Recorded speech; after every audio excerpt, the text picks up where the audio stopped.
guys, no intro. We're going in cold. We're going cold. Let me just first bring this in. Let me bring this in. So, guys, this is the Sunday Hangout. Let me tell you what's on the menu. Let me first tell you what's on the menu. On the menu, we have, as our starter, we have Abdullahi. Abdullahi is going to go off because his phone was stolen, hence why he was not able to come onto the Chelsea post-match training. So Abdullahi is going to go off. After that, we're going to talk about Bayern Munich and their crazy comeback, scoring 5 goals in the second half. Then we may touch upon Italy. Cristiano getting on the score sheet again. Lukaku doing his thing. Quickest to 50 goals more than Ronaldo. But I think AC Milan are still top. I think Milan still works. So we may touch on Italy. Then for our main topic, we're going to discuss Robben versus Ribery. Robben versus Ribery and try to decide and decipher exactly where that's right. So we're going to look at who was better between Robben and Ribery, have a discussion between both of them, and where do they rank with regards to themselves in history. So that's like our main kind of comparison topic that we always do when we talk about legends. But first things first, let me get my thingy in check right now. So, Abdullahi, this is at a crisis point right now. Abdullahi, we have reached a critical point for Chelsea right now, and it's it's at the point where I may have to block and mute certain people. Like there's a dude called Maxi who I'm trying to avoid, and many Chelsea fans. So Abdullahi, just fruit and the soul right now, Chelsea, because this is particularly worse for you because you've insulted Pep Guardiola and you've called him a fraud and so forth. So not only did Chelsea lose to City, not only did they get outplayed, not only did City mesmerize them, not only did City do so with 5 players missing through COVID, not only did they do it without Aguero, it was a embarrassing beatdown at every level. Abdullahi, man, thoughts? Am I surprised about what happened? No. Am I shocked? No. Am I hungry? I wouldn't say no. But what I would say is we need to differentiate between Frank Lampard, the player, and Frank Lampard, the manager.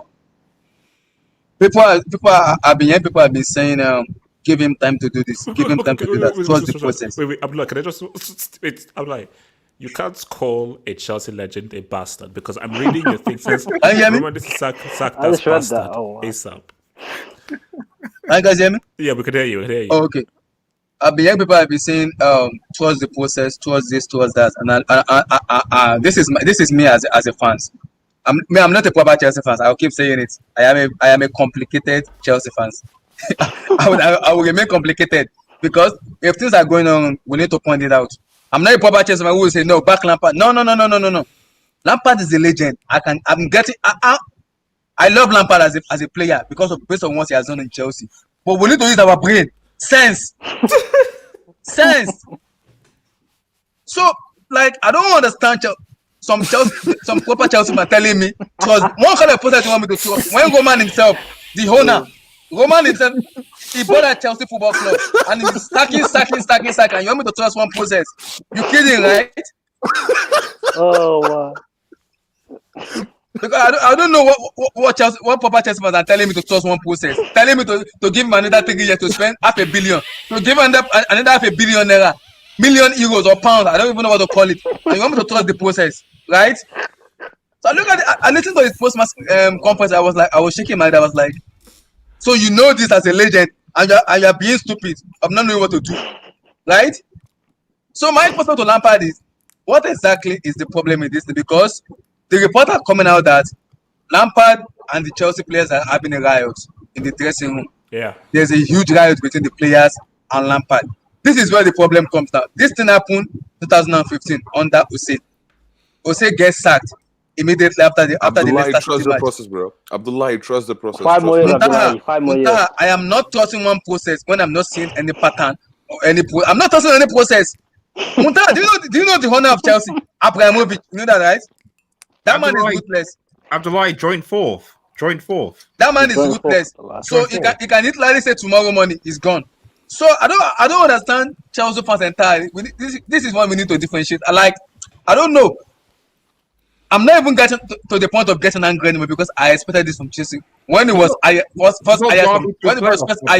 I said it. Yeah, go on. I said it. I want Allegri. People was like, "Why you want Allegri?" I said Allegri is a winner. Roman is a winner. Combination of winners together equals what? Winners. Lampard only have a job in Derby County. It didn't even promote. It didn't promote them to the Premier League, and you give him the job just because he's a Chelsea legend. That I'm not taking that. I am not taking that. I'm not. And people will bash on HH a lot being the complicated HH is absolutely right. You guys have to respect HH a lot because that guy have suffered a lot being a Chelsea fans. People can abuse him, send me minimum and everything, but it saw things in which other fans entirely saw. They don't want to say the truth because they're proper we love Lampard, we love this. No. We use brain where we can see things as the fans. Yes, I may not be a manager. I can easily see things. This is not working. Make a plan B. No plan B in this team. Akim Ziyech came out today, was shaking his head like this. I am done with this man. Why? No proper plan. No structure. So wait, I'm like, let me ask you this thing. So do you think that because we know that there is people who are disgruntled. I know that whenever people are disgruntled in Chelsea, we know how the story ends. So do you believe that there's going to be a mutiny? Because I said again, I've already put out video sets. I want Lampard. There's a report. Easy. Let me. I said there are two options: the easy way or the hard way. The easy way is Lampard step down, no shame, no harm, no foul. The job was too big for you, and no, what's it called? Neville is a Man United legend, and Red Devil will tell you he went to Valencia. It was too hard. He eventually got sacked, but Neville will say, look, man, I realize how tough management is. You know, that there's one thing just being a manager, there's one thing being a top-level manager where you are required to win titles. And we're talking about the Premier League, the most difficult league in the world. So, Abdullahi, do you think that the players are going to... No, do you think he will step down? Or do you think the players will mutiny and sack him? Or do you think Abramovich will just sack him? Or do you think they'll just keep him to the end of the season? Three things. I'm going to answer the question. Three things. First, Lampard will get sacked. He won't step down. Second, Timo Werner and Kai Havertz will make Lampard get sacked. Third, Roman Abramovich will sack him because he won't step down. He's too stubborn. Because there's a report after the match that's saying Lampard's job is on jeopardy. Tomorrow morning, it will be assessed as the Chelsea manager. Alternatives have been around.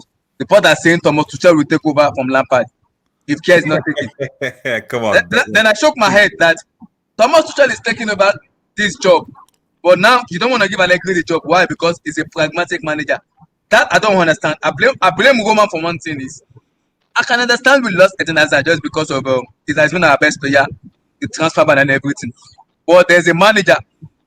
I don't know much about Juventus, but as a fan, I can say yes, Allegri may be pragmatic, but if Allegri gets the player he wants, he can play an offensive football in which people want to see. Possession, pace, counter-attacking, running football in which everybody wants to see. But give him the player he wants. He will show you what you want as a manager. But you say because it's pragmatic, you don't want to do with an Italian manager. I get that. People doesn't like it. Mauricio Pochettino is the right manager for this job because he's a proven Premier League manager. He has gone to PSG. Why? Because PSG trusts him to be what? To be their manager. Now you're talking about Tuchel. As a fans, do I really trust Tuchel? I'm in between because the problem is I don't know what the board entirely want exactly. You brought Tuchel in, will the board respect him? Will the players respect him? Nope. That I don't know yet. Nope. So Lampard himself have already put himself into the situation of like, I am stubborn. I don't want to change my tactics. Now he's gonna get sacked because of the player he trusts most entirely, in Timo Werner and Kai Havertz. Those two players will get him sacked. Those two most expensive players will get him out of the club. This man, Abdullahi, I'm saying you right now because I want to let everyone take the Abdullahi round off, and then I want to get to everyone else's thoughts. Okay. Abdullahi, this is something that you have to at least consider. And whether you like it or not, you have to at least consider this. That people like Lampard, and because this is what Eddie and Danny T said, that no matter what happens this season, unless Chelsea gets 15th, But if Chelsea are 7th, 8th, Lampard will still keep his job because there's a section of brainless, psychopathic, good-for-nothing pieces of crap fans who will still defend him based on their love for him as a player. This very stupid, dense people who don't know the difference between a player or a manager. So I would like, are you ready to accept that even if Chelsea finish 7th or 6th, they will still give him time? 2 questions. I'm going to ask you one. You said you're a complicated Chelsea fan, right? Yes. Divine success for me. In terms of Chelsea or in general? Life and Chelsea, divine success for me. Winning, trophy. Trophy, that is a success. You need to win a trophy. That is the physical embodiment of winning. Specifically in football. I want to keep it specific to football and Chelsea. The embodiment of winning is you get a trophy. And for me, FA Cup is desserts. Premier League or Champions League? That's success for you. Yes. We all know Roman very well. He's the owner of this club.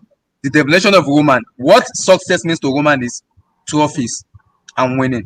He doesn't care about anything. Roman doesn't understand trust process. What Roman understands is the definition of Roman as the owner is success and trophies. He wants to win. He wants to win. Because if he doesn't want to win, he wins. Do you know how much Roman has? Roman entirely, he bought Chelsea because he has more money. I think I said the DM to you. I was telling you that Roman said, I am the owner of Chelsea. I make quadruples of what I am making as a owner than buying this Chelsea football club. I can literally buy anything I want because I'm the owner. So he said my definition as a success is what? Winning trophies. Trophies and winning. That's my definition of success. So you are telling me finish 7th and 8th, I should not trust process, right? So we should go trophy just because his name is Frank Lampard entirely. Hell no. I've not about Chelsea since 2003 and telling me to trust process. Ose won the Premier League, he gets sacked. Carlo Ancelotti won the Premier League, he gets sacked. Antonio Conte won the Premier League, he gets sacked. Mauricio Sarri won the Europa League, he gets sacked. Now tell me, what process did I trust? What does Lampard want? Derby County 6th and finish 6th. Is that a trophy? No. No, Right, Abdullah is correct. Wait. Unless I don't bring in some other guys into the whole Is thing. that a trophy for me? No. That is not a trophy for me. For me, that is a regression. Let me bring some guys. So Wilton, talk to me, my Lampard man. Outside in, man. How are you viewing this whole thing, man? Because there's a civil war, bro. There's a civil war. There's a rift between certain Chelsea fan bases, that is happening. There are guys who will support Lampard regardless, and there are guys who Chelsea should be doing better if they've invested 200 mil. So from the outside in, how are you viewing the whole Lampard situation and Chelsea situation?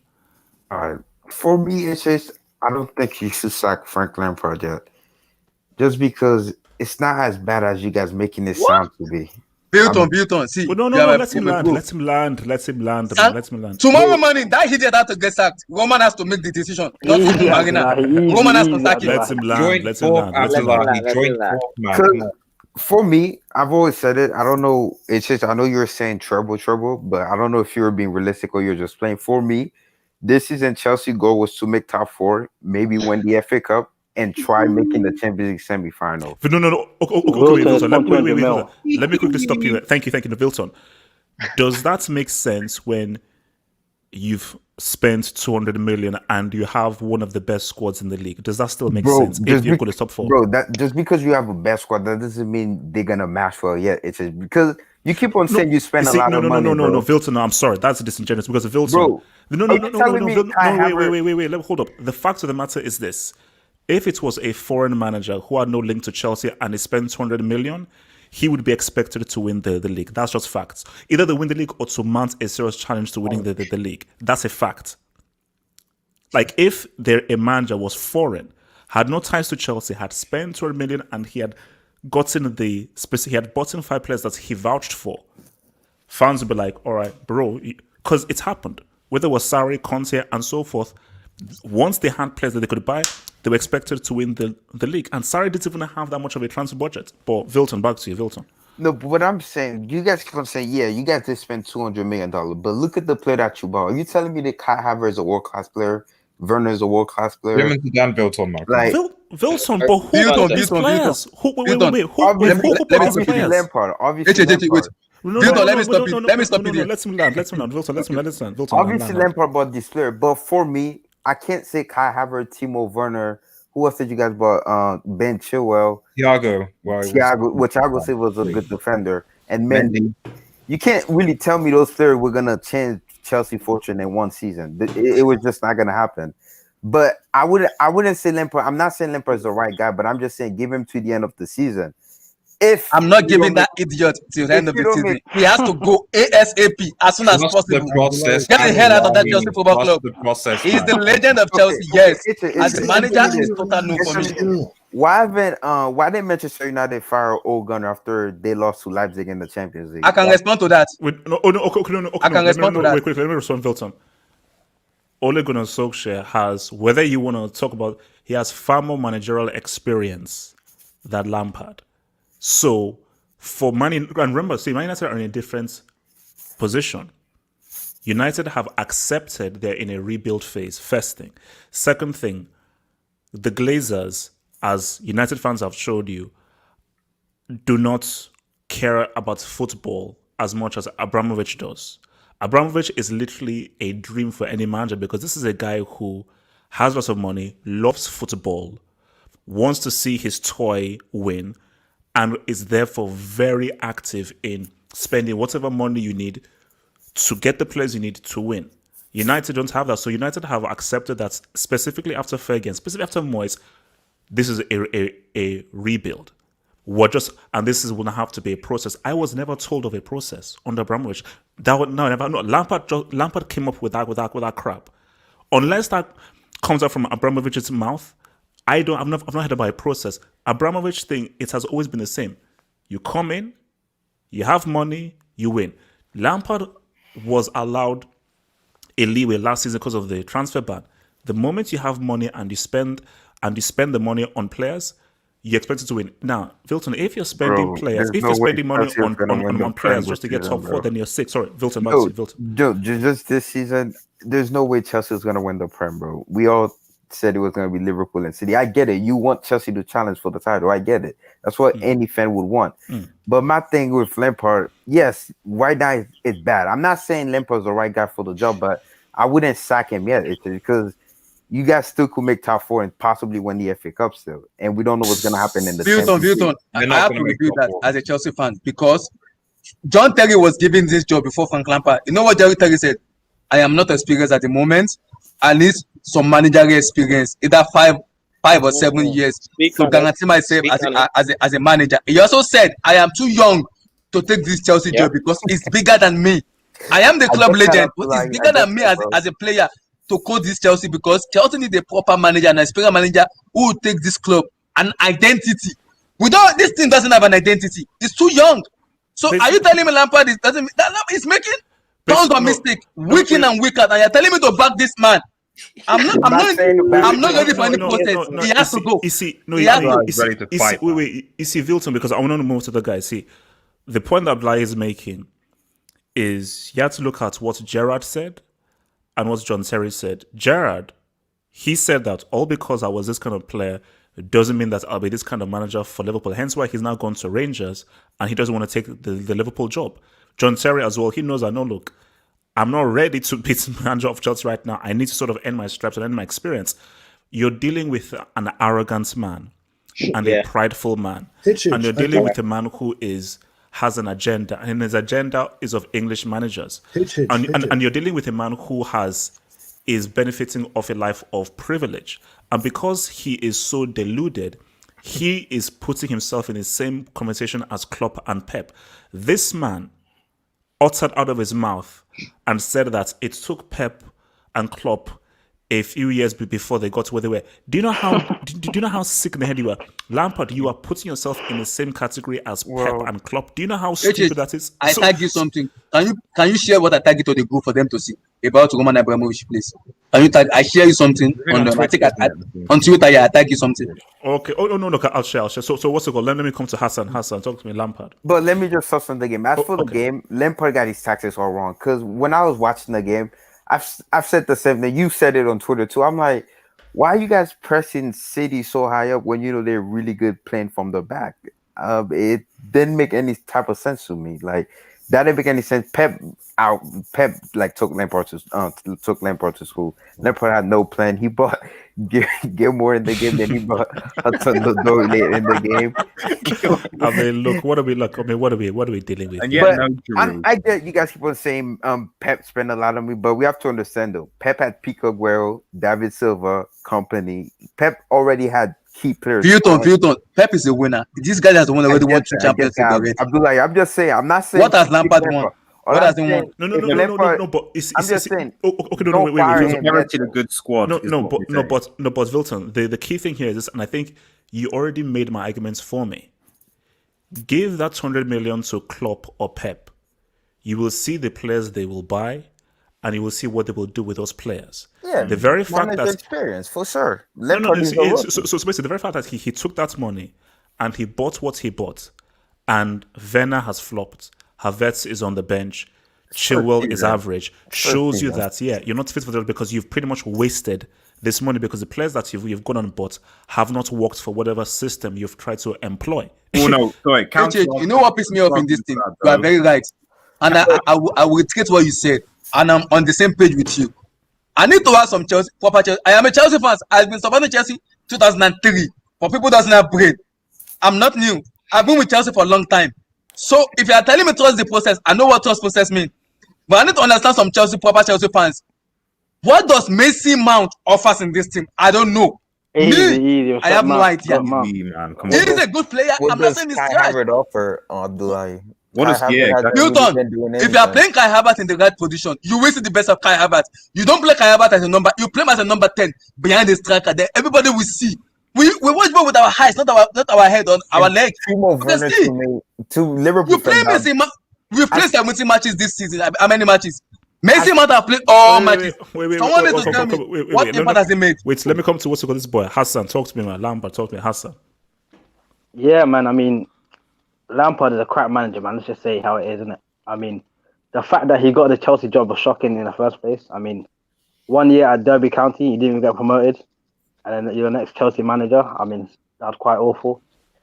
On today's game, bro, has Giroud and Tammy tag team his wife or something? Why can't they start? Why can't they start? What have they done here?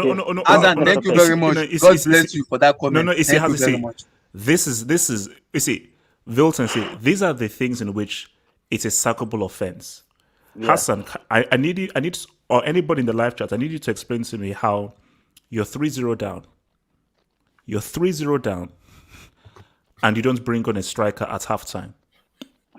You're 3-0 down for 90 minutes. Not one single striker touches that pitch. Like Hassan, you're dealing with. Because my thing is that I'm scared. Why I'm scared is that I think you're dealing with a man who has no interest in winning anything with Chelsea. He's just about, okay, let me just get Billy Gilmore some experience. Let me get Mount some experience and so forth. You know what's funny part in this Man City match? My younger brother, we were watching the match together at home. The man literally broke my brand new TV. It was mad with Lampard. He broke a TV. He was telling me that his piece of is officially over with Lampard. I was just laughing that, bro, calm down. He said because I am as a fan, you can watch ball. You have Giroud and Tammy Abraham in the bench doing nothing, and you are telling me to trust one process. The guy literally broke a TV. I was just laughing and looking at him and laughing at, calm down, bro. Because with I can see what is going on. Everybody can see what is. Lampard is not seeing what we are seeing. He's proving stubborn. So you want me to trust the process when I'm not seeing no progression? He's playing career mode, basically in real life. I'm not seeing any progression in this team. No progression. He bought in a semi. He bought in a CL semi. Wait. So let me come to Eric, man. Eric, give me your thoughts on this whole Lampard Chelsea thing, man. I think Lampard is trying to make me go bald, like HH. I'm not. It's a difficult. I'm not even angry with him. That's the thing, because I could have told you that Lampard wasn't the right guy before he. Can you speak a little bit clear? I can't hear you very well. Can you speak loud a little bit? Am I too low? Sorry. Yeah. You're quite slow. You're quite low. Okay, sorry. Can you hear me? Can you hear me better now? Yeah, go for it. Yeah, go for it. A little better. Okay, so I'm not even that upset about Lampard. I'm not angry with Lampard, because all this could have been avoided.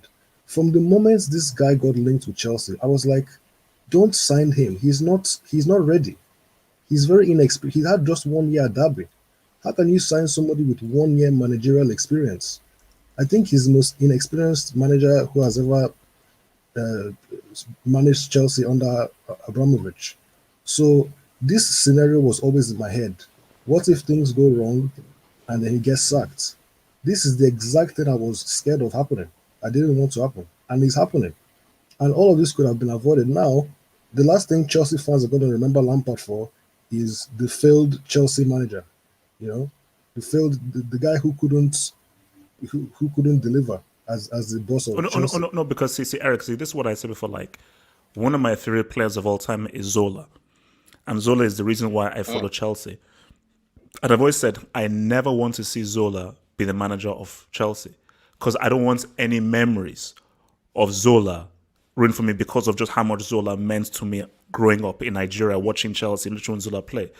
So, and the issue that people have is that I saw this coming. Because, Eric, what I'm trying to get through to some very, very stupid people is playing and managing are two different things. How many amazing players made amazing managers?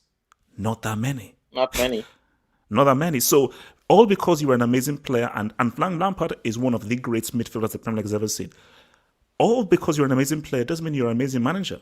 Because as a player, you're just one position on a pitch. And also, who are the players around you? Also, who was managing you? So, sorry, back to you, Eric. Yeah, sorry. Yeah, I don't feel I'm not going to disrespect Lampard. I respect him because of what he did for Chelsea. I respect him as a man. I'm not going to call him a moron or say some of the things that I've been seeing from some people saying. Okay. Also, so Cassius, talk to me, man. So first, just before I begin, I just have an excerpt from his press conference. I sat there and had those days. I sat there and had those days and lifted a trophy at the end of the year. I remember getting beaten in Middlesbrough 2 or 3-0 to Duku in Yakubu. Who? I think he just said Yakubu, and I think that's perfect evidence of that. What goes on this channel from HH and these complicated Chelsea fans is really having a profound effect on Lampard and his managerial job. Sorry, no. I think look, I was making jokes earlier that Lampard that he needs more time and needs more players, but like based off of the evidence that we have, it shows that he's an average manager or a manager that simply doesn't know what he's doing. He's out of his depth, however you want to call it. But I think also I don't think it helps when he has like 10 new players, or not only is he inexperienced, he has an inexperienced assistant coach, and the only two players that he has that have been at Chelsea, like he doesn't really have a spine. Only Azpilicueta and Conte are, let's say, experienced Chelsea players, and for both of them, I would say that they're not really as good as they were maybe earlier. And this is one of the worst games I've ever seen from Conte. In several games recently, I've been seeing him getting yellow cards, and that's not usually that doesn't usually happen. And Azpilicueta has been on the bench for most of the season behind Reece James. So I don't think that helps him. But to be fair, I think that's kind of what Frank Lampard wants. Listening to the Chelsea show, it seems like Lampard got rid of a lot of other experienced players just because he wants to control everyone and everything that goes on in the dressing room, instead of having experienced guys or players that even played with Lampard before that could challenge his decisions. So, look, I don't think Lampard should be sacked. I think you should just give him till the rest of the season, but I don't think, based off of the evidence we have, I don't think he should continue. Cassius, I'm sorry to interrupt you. Do you know the owner of Chelsea? It's not Gasindik and it's not Glazers. The owner of Chelsea is Roman. And what success means in Roman head is I want to win and trophies. That is what they want. That he has been doing that for the past 20 years. He won't stop. That is Abramovich. Okay, He wants to win. Wait. Let Let me Cassius respond. Let Cassius respond. he's the same guy you're talking about is the same guy who signed an inexperienced manager. So sacking my point is sacking Lampard. No, just let me finish. Sacking Lampard right now isn't going to win you anything because like what are you going to win? That you're going to be Atletico Madrid with a manager who has 1 month or 2 months of working with this team. So I don't think you're not going to get anywhere by sacking. Cassius, what I'm saying is The damage is already done by having this guy as your manager. Okay, Cassius. Okay, the thing is, that. Firstly, he was hired because of the transfer ban. Transfer ban. It's an unattractive destination to come to Chelsea as a manager if you can't buy anybody, because new managers need to buy people so they can build a team. So Fair it made enough. sense. Okay, let's just give Lampard that stuff and everything. The whole thing of sacking him now is we've seen this doesn't work.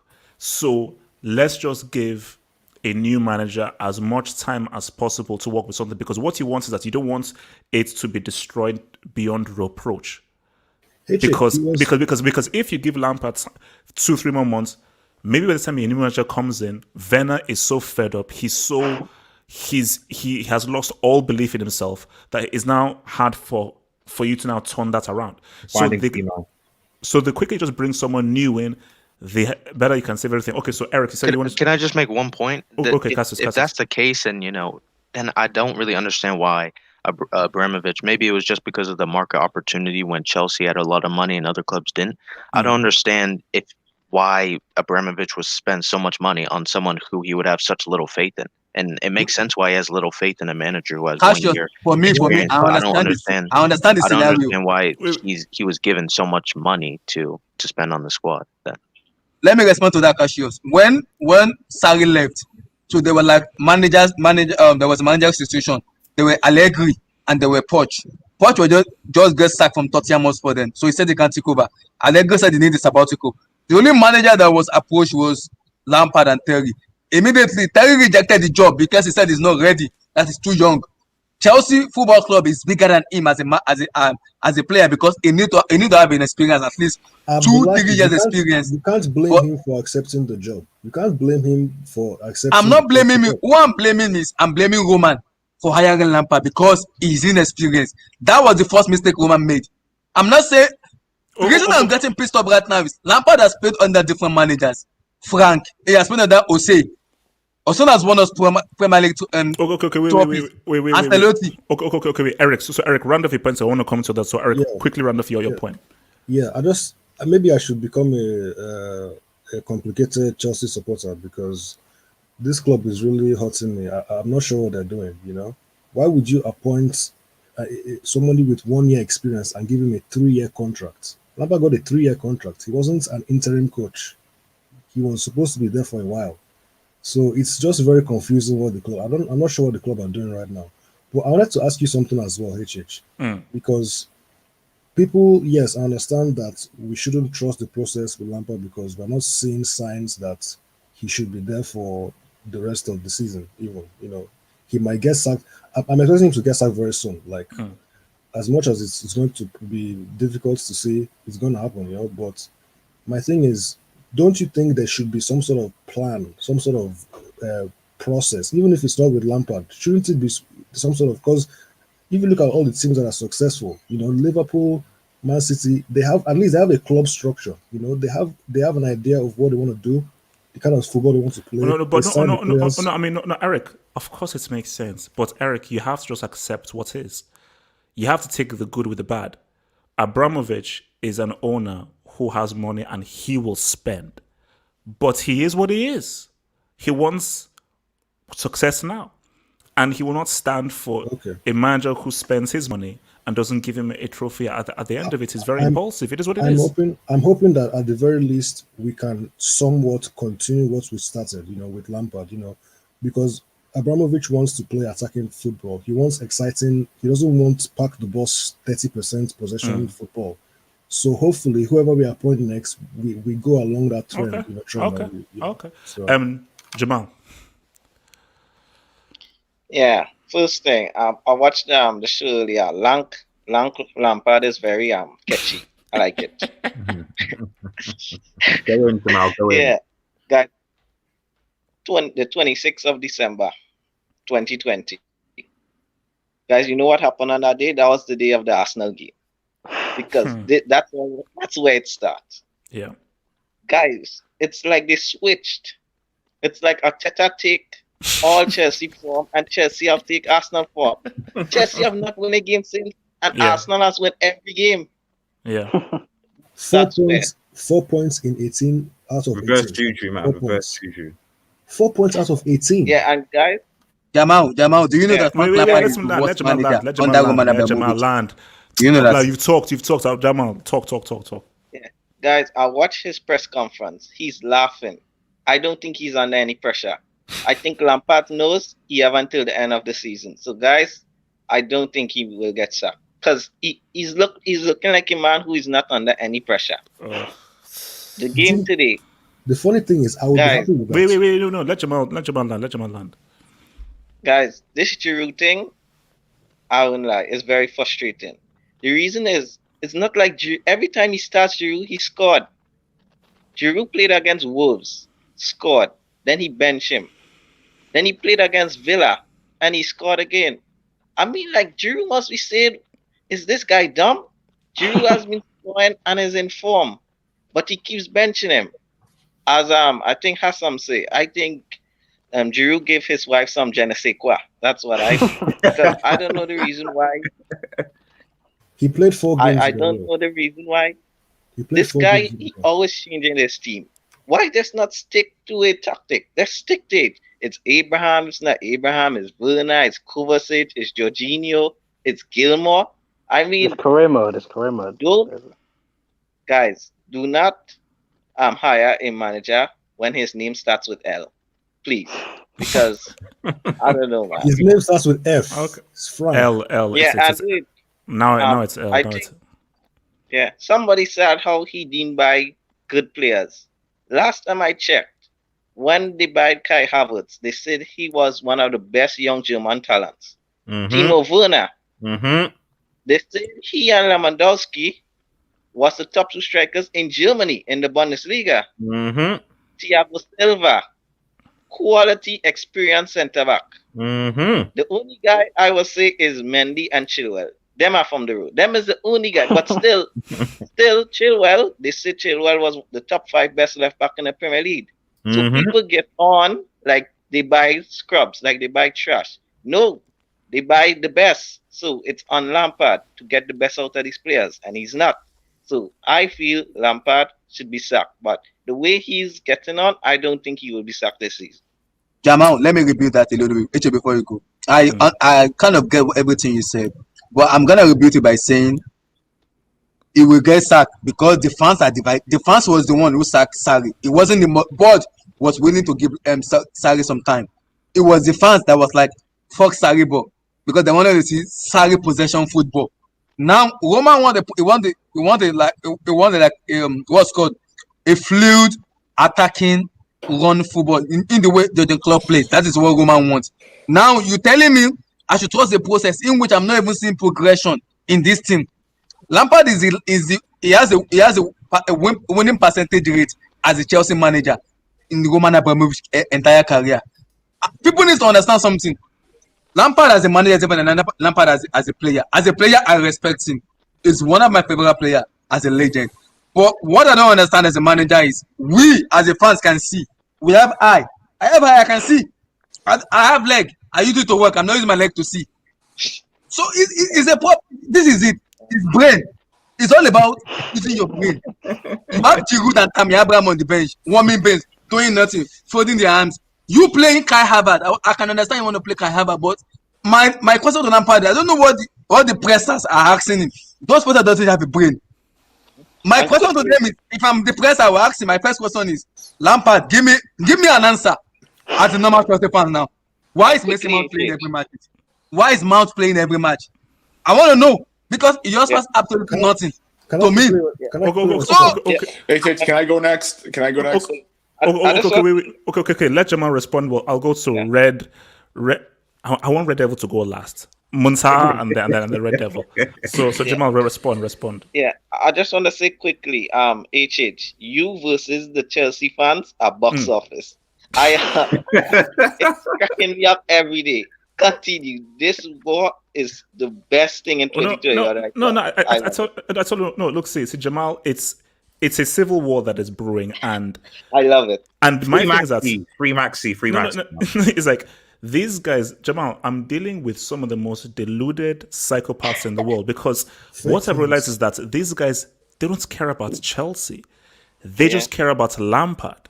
So and because they have such a love affair with Lampard and so forth, I've read tweets that said, even if Chelsea are mid-table or somewhat, I will still back the manager.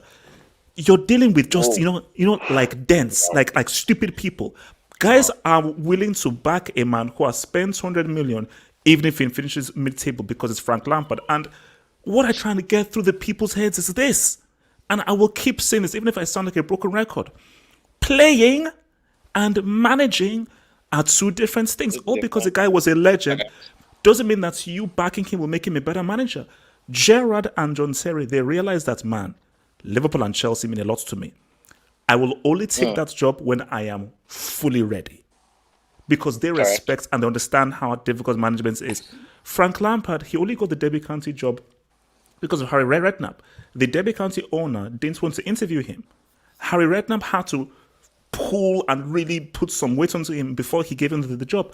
And you came sixth and you finished a point less than the previous season, who also came sixth. So you didn't even improve the team. And he then got the Chelsea job.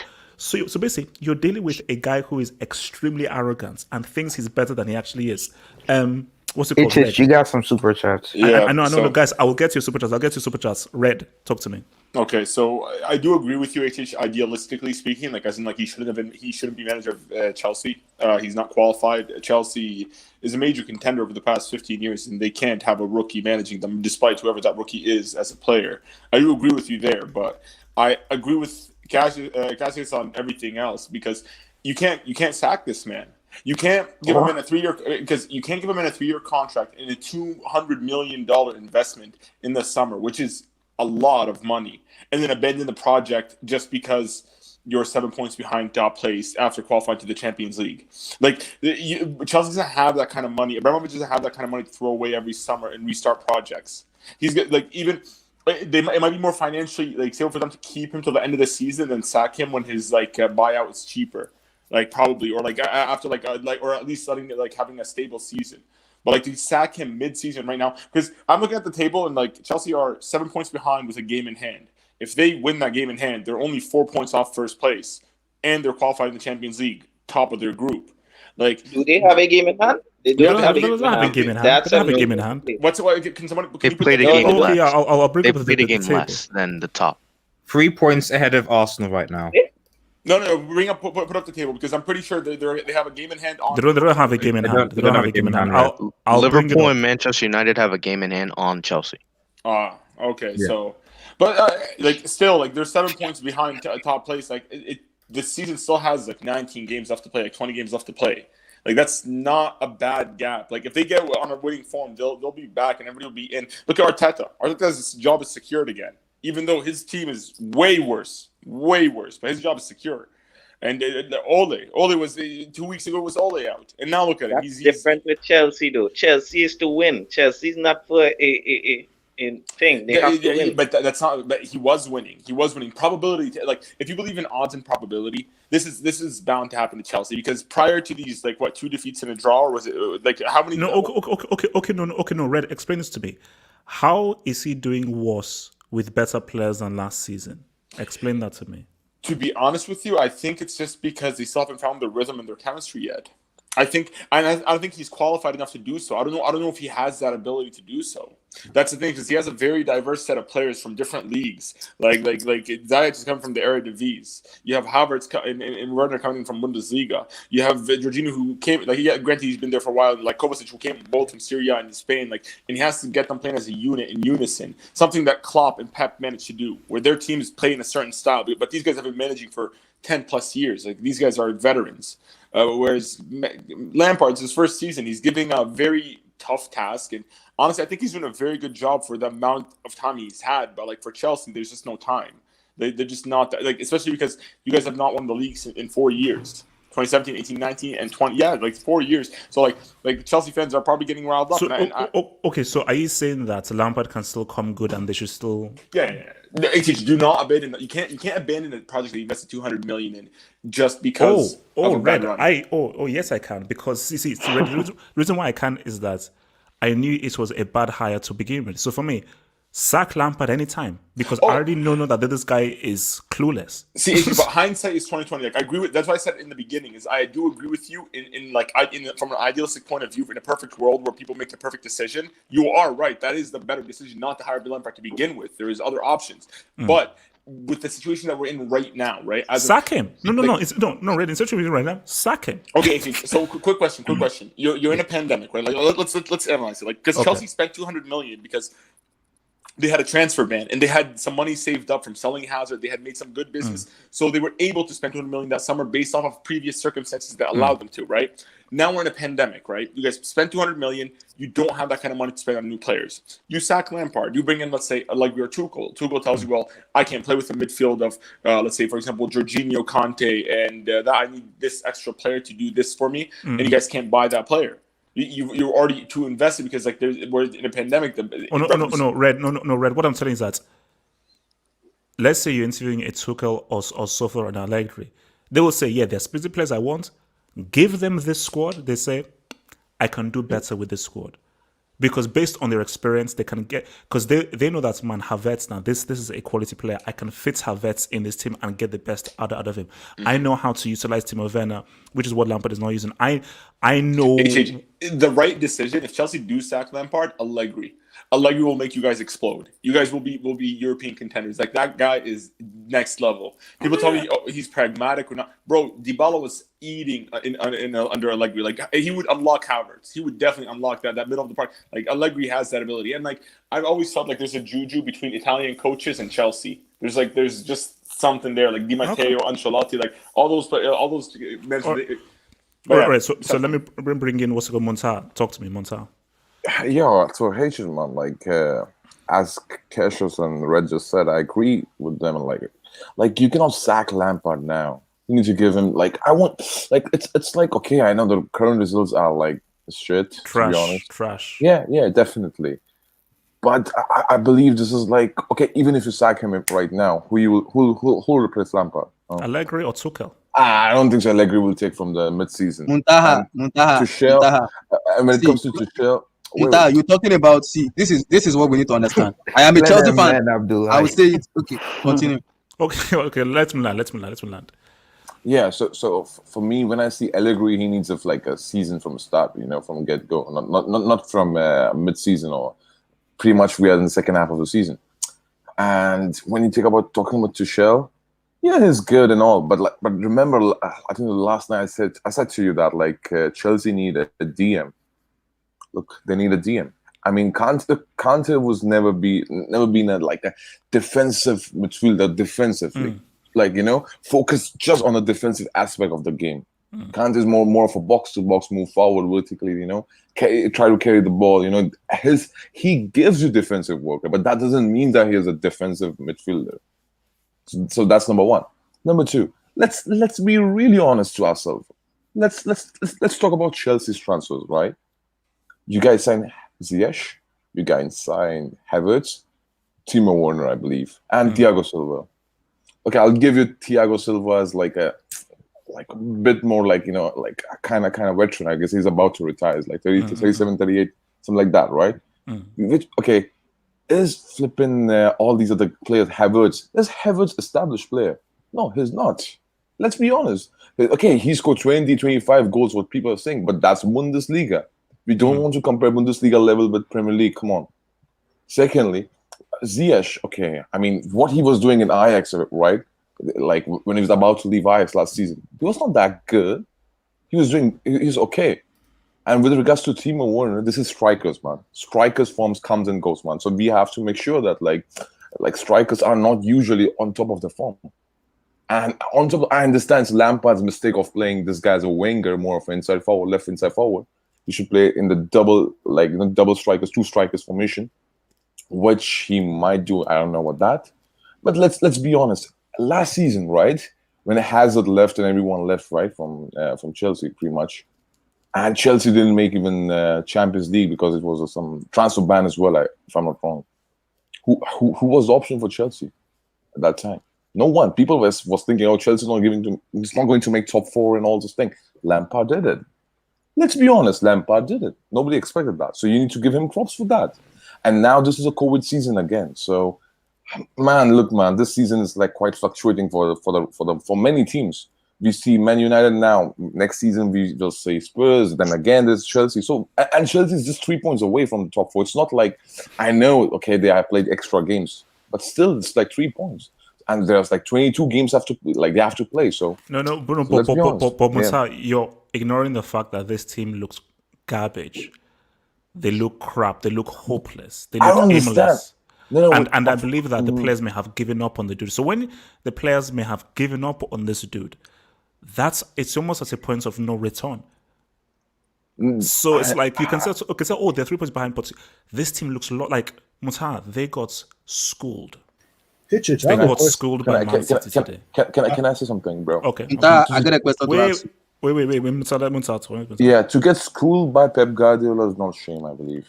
No. Even if he's missing 5 players and he's playing no striker. I mean, most of his best players are playing, aside from Aguero, I guess. His best players are playing, I guess. At least best attackers and midfielders were playing. Gundogan was there, Rodri was there, Foden was there, De Bruyne was there, Sterling was there. So I don't know what's wrong in that. Like, Cancelo is a really good player, and you can see Ruben Diaz is a good defense. So there's no shame in losing to Man City, I believe, regardless you're playing at home. I understand. And still, even on paper, if we compare both the teams, Chelsea was inferior. So Chelsea was not favorites to win this game. Let's be more realistic. Yeah. No, I feel like Lampard is different this season. Okay, wait, because I want everyone to talk. So I'll get to you. Red Devil, talk to you. Red Devil. Gatlock's in. Awesome. Great. First and foremost, free Maxi, man. We need to get a bit of balance here because I'm good. Bring Maxi back, man. We need to bring. So I'm very interested to see how these guys will defend Lampard, and so I'm curious to see that viewpoint. Second point, I don't want anyone comparing this bum Lampard to Ole Gunnar Solskjaer ever again. I've said it on several hangouts now. Like I still hear it in the background sometimes. Lampard and Ole are not in the same category. Like they're just two completely. Like Lampard is.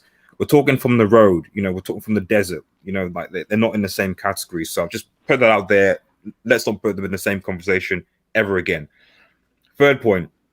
3 or so weeks ago, when Arsenal in this situation, we were trashing just Arsenal in general. We were trashing the fans. We were trashing the players. We were trashing the manager. We were trashing the board, etc.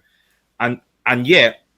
Despite the fact that Chelsea and Arsenal form in the last 5 games essentially flipped, i.e. Arsenal won their last 3, drawn 1 and lost, and Chelsea have lost 3, drawn 1 and won 1, all the emphasis seems to be on Lampard.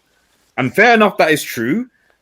Like, Lampard is certainly responsible, as was Arteta for Arsenal. But let's be real with this. It is a structural thing as well. It is the fans are involved in this as well. The players are involved in this as well. How good are some of these players, for example? Because we criticize the Arsenal players. Who bought the players? Red Devil, who bought the players? Yeah, I know who bought the play. I know who bought the players. But again, going back to the fans, a lot of these fans, we've got the receipts. Gallagher has the receipts. We've got the receipts before they played ball. Okay, these players are amazing. Someone on this panel tweeted that Ziyech was comparable to CR7.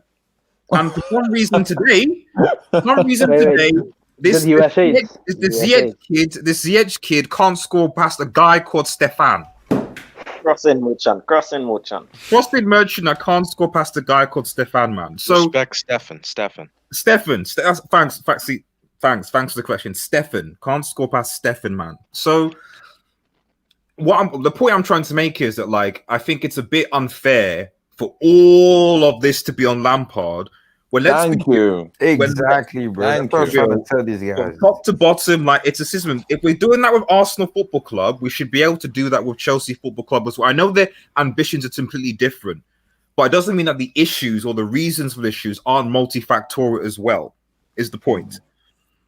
No. Sorry, at the end of last said Chelsea aren't getting top 4. I'll just put that out there. All right. So okay, let's know. I'll come back to you, but Gatlock, talk to me. Gatlock, I know you're there, bro. Gatlock. He's bringing up a receipt giving time. Those two just done and they wouldn't go and miss mandatory with Foden. Who the hell is Foden? This Mount dude, from all the games I've seen of him, this guy looks like a technically quality player. Smart. That's not me. So Richard, you say that. Shut up. Disappointed. You know, I think Norwich have a really good team on their hands, and I think that these guys are actually going to do really well. I don't see these guys getting relegated because I think it's Daniel Franke. And Norwich got relegated. Dude, how many times have you been wrong? Like, let's just. It's too hard. That wasn't me, man. That wasn't me. Wasn't you? You said Mason Mount was better than Foden. Right? Wow. Realize this is actually a video. How he has them, but still he laid those two G's down and they wouldn't go and Mason Mount it real good. Foden. Who the hell is Foden? This Mount dude, from all the games I've seen of him, this guy looks like a technically quality player. Smart, technically good. Look, so, my friend, it was. They showed me just one. I just didn't know. Norwich are Gatlock, talk about Lampard. Gatlock, that's not me. It's my twin. That's my twin. That's not me. Gatlock, talk about Lampard, man. Talk about Lampard. Bro, yeah, everyone as bored as you are now. Dude, I'm just going to echo what Daniel said. What do you really expect from Lampard? Like, really? What do you expect from the guy? To be fair, after last season, I expected him to actually do better than this. After, I don't know how much you guys spent, but I know it was a lot. And I was promised a treble by somebody here. So, and I was promised I was going to see the reincarnation of Zinedine Zidane in a left-footed Kai Havertz coming this season. That's what I was expecting. Lampard was your manager, and you were still saying that you were going to get all that. So why didn't you, with your analysis, why didn't you factor the fact that Lampard was there? Monsieur had hope and Monsieur Abdullahi. Okay, let me respond to that, then I'll give it to Abdullahi. Look, for me, when they went on that winning run, you know, I was like, okay, maybe these guys could do something. And I think it's just one of those things because it's something that I should have seen, but it is what it is. You can somehow miss these things. It's that sometimes all because you have you can do well without money doesn't mean that you will do well when you have money. Or because you can do well with average players doesn't mean that you will do well with amazing players. I think what this has shown is that this isn't Lampard's level. That if you give Lampard money and give him free rein to go and buy players, he's not going to therefore take a team to realistically try to win a title and so forth. So it is just what it is. This season has been very revealing because, as someone said on my Twitch stream, Lampard might be the first manager in history to spend 200 million to regress a team. You know, like the team has gotten worse than they were last year, and last year it was a transfer ban. So I have no clue because this team right now is aimless. Abdullahi, man. I kind of understand what Gatlock was asking me, but Gatlock, this is it. When the HHS is a complicated Chelsea fan, people were bashing on him, people were abusing him. He knows what he's saying, and he's very correct about what he's saying. He is not a proper Chelsea fan because you can't be a proper. No. Let's talk, Sorry. You can't be a proper Chelsea fan, and when a mistake is occurring, you can't point out the mistake. No, I'm not that dumb or stupid to know what's going on with this team. When Lampard took over the job, HHS could testify. I said it. I agree him. I do not want Lampard because I know he's gonna fail. Reason is because of Roman. Roman can be patient with you. When Roman, okay, last season we finished fourth.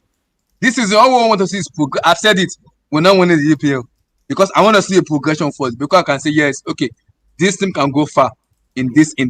But this year we haven't seen any progression that will guarantee me and say we can go far this year. So if people are saying I shouldn't blame them, I'm gonna put on the blame on Lampard because he vouched for those players. Kai Havertz, Lampard wants him. Hakim Ziyech, Lampard wants him. Thiago Silva. Lampard said that warning. Abdullahi, like this is a really important question. It's actually for all the guys on the panel, right? Mm. How much money Pep Guardiola spent, in City, right? Like since he joined 2017. Billions. Almost billions. Okay. He spent 400 million just on defenders. Okay, ask him a question. Let him finish his question. Okay. Yeah. Okay. And how many years Klopp have been in Liverpool? 5 years? Yes, Okay. 5 years. Yeah. 5 years. Yeah. Yeah. Okay. Yes. Okay. Do you know that Klopp? I mean, we know the Pep Guardiola, right? In his tenure of 4 years, he spent $1 billion, just won 2 Premier League titles. Okay. And is one of the greatest manager of all time, right? Okay, Like one of the Pep Guardiola. So when you can see, he just won 2 Premier League titles, 3 some domestic trophies. Wait, that's it. Okay. And let me come to this guy, man, Klopp. Okay, Klopp is also the best manager in the world right now. There is no doubt with that. Did you even know that in 2016 he lost to Good Evening in the Europa League final? Yes. So yeah. Yeah. Okay. So the point is, if you see what Lampard is trying to tell us is that, of course, okay, these guys are great managers. Okay, they are better than me, but like even they struggled. Even City struggled. Even Liverpool struggled. Yeah, Muta, can I answer that though? No. I'm not saying. Wait. I'm not saying. Yeah, I'm not saying. Okay, and when he said that, he's not like putting himself next to the on the same table of Pep Guardiola or Klopp. No, he's not doing that. But what he's trying to tell us that it's difficult, and especially with the background of Chelsea Football Club, they always want to win in first season. Wait. All those times those guys were struggling. No, wait, They didn't Muta, spend you just 200. answered your question. Wait, Muta, you pretty much answered the question for yourself. Yeah, no, If- I know, but this wait, is Wait, what happened every season? Wait, Mutaha. If Pep and Klopp said they struggled and it's hard, imagine how much harder it must be for Lampard, who is 50 times worse than them. No, that's not true. He's not 50 No, times worse. but This is exaggeration.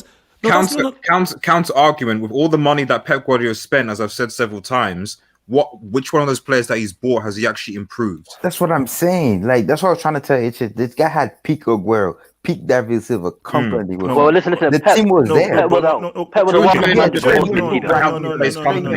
No. Look, see, whether it's improved or not, at the end of the day, 100 points, which is a record, and then 98 points. Okay, I get that. Seasons. No. Wait. So what are we saying? Let me just Wait. Wilton, Lost only 3 times. Wilton, 1 second, man. But if you see in the 10 or this 5 years time period, how many big trophies? Just 2 for Pep Guardiola. No, you're missing even the big point too. Monta, And same goes now. Okay, with Klopp. Okay, I'll give him respect for Klopp because he won Champions League. So for me, Klopp is like, okay, it's not even this argument. At least for the time being. But you cannot, bro.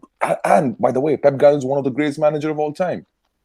One of the greatest managers of all time, and still, come on, man. So when Lampard is trying to tell, he's not being an arrogant because I'm right now neutral over here. He's not being arrogant. He's trying to tell us that it is difficult to manage this situation. Can you really say Pep Guardiola has City at City? Didn't City behind for the Champions League, and he's still even haven't gotten to the final yet with the amount of money he has spent. Semi-final, not even a semi-final, bro. He can't even get to a semi-final. It's still Pep though. Pep was still somebody before City. He still had if I still flop it, I'm still Pep Guardiola. I still won titles in Barcelona. No, it's not about Wait. Lampard should not be using Pep or Klopp as an example. No, but this is not about slandering Pep or Klopp. No. The point is, Lampard, what he's trying to tell you is that even the great managers like Klopp and Pep, when they can struggle, so of course I'm inferior to them, so I'm struggling too. It's natural. But Montal, I say it's a moot point. Lampard, you shouldn't even mention Pep and Klopp because this is Chelsea, and Chelsea have certain standards. So let that come out of Ancelotti's mouth. Let that come out of Nagelsmann's mouth. That hey, look, it's a struggle and everything. I get it. For Lampard, you shouldn't even have this job because all you have is 1 year at Derby County. So I don't even want to hear you use that example or that excuse. I have a question. Let me rebuke Muntaha. Wait. Okay. Muntaha, I heard what you said. Give judging Klopp. I'm not using Pep at the moment now. I'm gonna come back to Pep later. Use Klopp of Liverpool. Klopp won what's called the Bundesliga in Borussia Dortmund. Give Klopp Havertz, Hakim Ziyech, Thiago Silva, Ben Chilwell. Give him those players in Liverpool right now. I can guarantee you, Klopp will win the EPL back-to-back and then win the Champions League again. Why? Because he's a better manager and he has the experience. He knows what he's doing as a manager. Tell me how many experience does Frank Lampard has that you can tell me to trust the process. If you want me to trust the process, I need to see a progression. At least give me something to trust. Then I will say, okay, good. We are seeing something. Abdullah, let's be honest, okay? Last season, you guys were like hiding, right? Because I wasn't hiding. I came out and talked. No. Like at the start of the last season, I'm saying, okay, when Hazard left, everybody expected that Chelsea was not going to even make top 4. What happened ultimately? What happened? We make top 4. Let's give bro. This is not the way. Like, you know, I believe Chelsea Come on, fans. Mutala. The only reason why they made top 4 is because the rest were shit. Yes. He still made it. Give him credit. He still made it. They lost. They lost the most games out of the top 10. That's still an excuse. It doesn't matter. They still make it.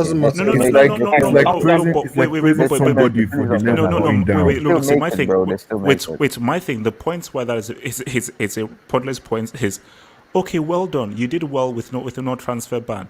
I don't care what you did because it's what Roy Keane was saying on Sky Sports. That's in the past. Let's deal with now. The now is the team is playing like trash. And the team is going nowhere. I don't give a crap what happened last year. That's all good. You can't hang your hat on, hey, look at what I did with the transfer ban. No.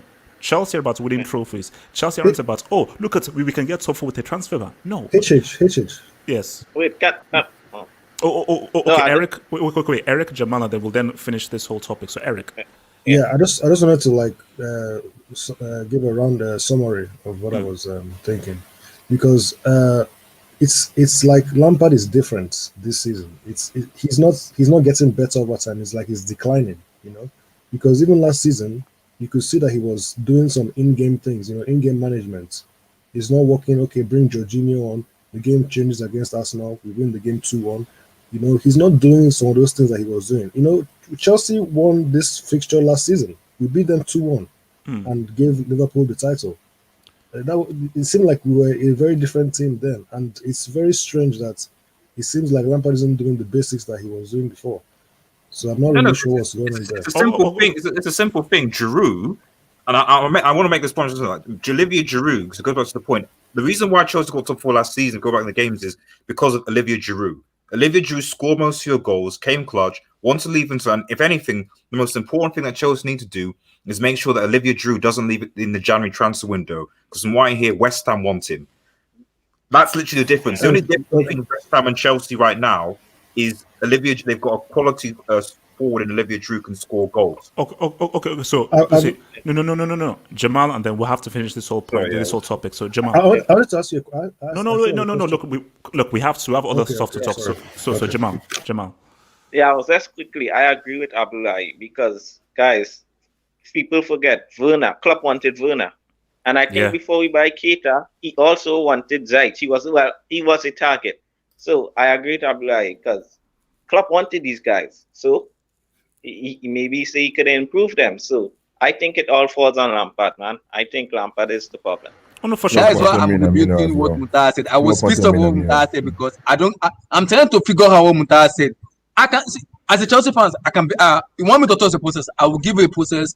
There's a time for process. We can give you 5-7 years, but as long we see last season there was improvement. Muntah, this year no improvement at all. Abdullah, no,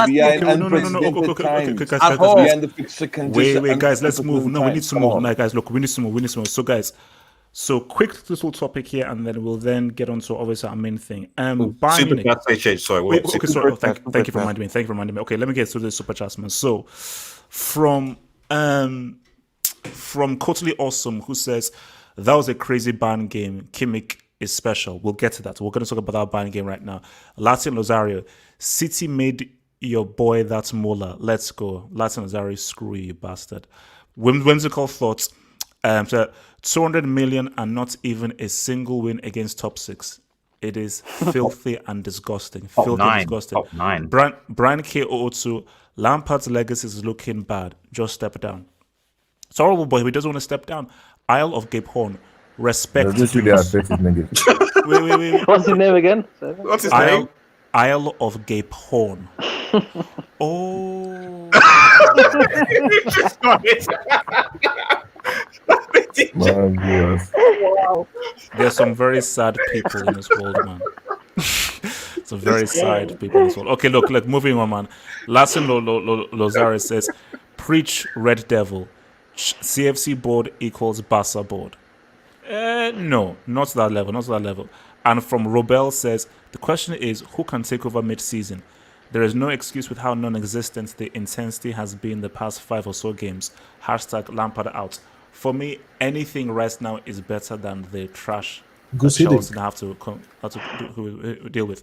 So, guys, what's it called? Where we are? 1:10:40. So, my thing here is I want us to talk about Bayern Munich right now. And here's the thing. People call me... Gatlock, mute your mic. Look, I've always said that if Pulisic played Chelsea had beaten Bayern, I will still hold on to that. Really? Pulisic played, you can never beat City. Can I talk? Thank you. You can never beat City with Pulisic. Gatlock, mute your mic, my friend. You can never beat Arsenal with Pulisic. Gatlock, can you mute your mic, my friend? Mute your mic. So, my thing here is this. Bayern Munich, so they're down 2-0 up against Mainz, and people really believe that, oh my gosh, Bayern Munich, what's going to happen? Blah, blah, blah. They come through and they hit these guys for 5. End up winning 5-2. And my thing here is this, because I want to talk about this in a larger subject, is the only team to have defended their Champions League title is Real Madrid. It's the first thing. There has never been a team in history that has done, or rather in the Champions League era, that has done back-to-back trebles. We're now in the new year. Lewandowski is still scoring. Maybe Leroy Sané is getting back. And this team looks like if they haven't dropped off, and there's still a ruthlessness and a sharpness about them. So I'm looking at them right now. I'm still not ready to say, oh my gosh, these guys are unbeatable. I still think they can be beaten, but it's going to be hard. Come first to Wilton, man. So Wilton, are Bayern Munich really the team to be feared coming into this year on all fronts? As in, do you really think that there's a real possibility these guys can do back-to-back trebles and really say what's up? Yeah, of course they're the team to. Of course they're the team to be feared. They're the best club in the world. I said right back-to-back trebles, bro. They're not doing back-to-back trebles. That's not gonna happen. But I don't even think they're gonna win it this year. It's too early to predict who's gonna win the Champions League, in my personal opinion. Yet we still haven't get to the round of 6. Anything can happen, bro. Especially with this whole COVID. But you put Bayern as easily the best team in Europe. Of course. Yeah, they're the best team in Europe, bro. They have the best player in the world right now, Lewandowski. They're scoring on all front. Kimmich is back. I mean, 19 goals? The fuck? Insane, actually, bro. I don't. Lewandowski this season has actually declined for me. And I'll tell you why. Okay, no, we'll get to you, Carl. We'll get to you. So, Wilton. Yeah, Bayern Munich are the team to beat in the Champions. Obviously, they're the best team in the world right now. They have Kimmich is back out here. He's scoring in all front. They even have Leroy Sané as a luxury player. Douglas Costa, Tolisso scoring, Coleman, and they have Neuer, in my opinion, the best keeper in the world. And they have Flick. I don't know how to Flick. You got to give him what he did last season. This guy, what he did with Bayern, yeah, the team was that, but what this guy did coming into Bayern just to dominate and win the Champions League, that's insane. They're obviously the team to beat, but I'm not gonna say they're gonna win the Champions League just yet, because we all know how the Champions League is. It's they're the favorites, but just because you're the favorites, that doesn't mean you're gonna win it. For Christ's sake, Manchester City been the favorites for how long? They can't even get to a semifinal. Yeah, but as for Munich, they just keep doing their thing. But it looks like Leipzig is really like not letting them go like that, because I'm looking at the table now. Bayern is only up by 2 points. I still think they're gonna win the Bundesliga. Obviously, Dortmund or trash. Bayern Leverkusen, they don't have the German Zidane, so yeah, it looks there's the title race. You could say there's a title race. I still think Bayern's gonna win it, but there's a title race. And for me, this is okay. Again, if Leipzig are the team that are battling them, they know title race, man. That's just from personally, man. Yeah, but they're definitely the team to be. They're the best club in the world right now. How many things they scored compared to who's second there? Bro, relax, Gatlock. They only up by 2 points. There's a title race. Okay, wait, so they're up by -2 points, bro. Wait, Bayern are Bayern. Wait. So from whimsical thoughts, as Bayern comeback is a topic, it was against Mainz, who are second bottom. Schalke might have one of the worst records in the world right now. But to be honest, I'm concerned with the defense. The defense haven't really been all that great. It's when you look at it in the Champions League, because Lyon exploded the hotline and PSG did it too. Nobody's perfect. I'm not saying Bayern Munich are unbeatable. Everybody's beatable. I don't care how good your team is. Everyone is beatable. Everyone has their weaknesses. Yeah, the defense is looking shaky because they play a high line and it's easy to exploit that. If you can exploit the high line that Bayern plays, you could beat them. I'm not saying they're not beatable. No, but my thing is that I think the worrying thing is Lewandowski, man, because this guy, because I felt that he was sort of maybe, because obviously, Gatlock claims that he's declining, so Gatlock will explain when we get to him. Lewandowski, I think the guy is still saying what's up, but I think when Lewandowski is still hitting those goals and your striker is still operating on that high level, bruh, that's something to be worried about. He's always been operating at the high level. He just never won the Champions League. He's always been a goal scoring machine ever since he got to Bayern. Well, he broke. Obviously, last season was his best season in his career. Yeah, but he's always been a goal scoring machine. But then it is to which degree it is. Okay, Hassan, Bayern Munich, man, are these guys going to be the all-conquering guys, back-to-back trebles?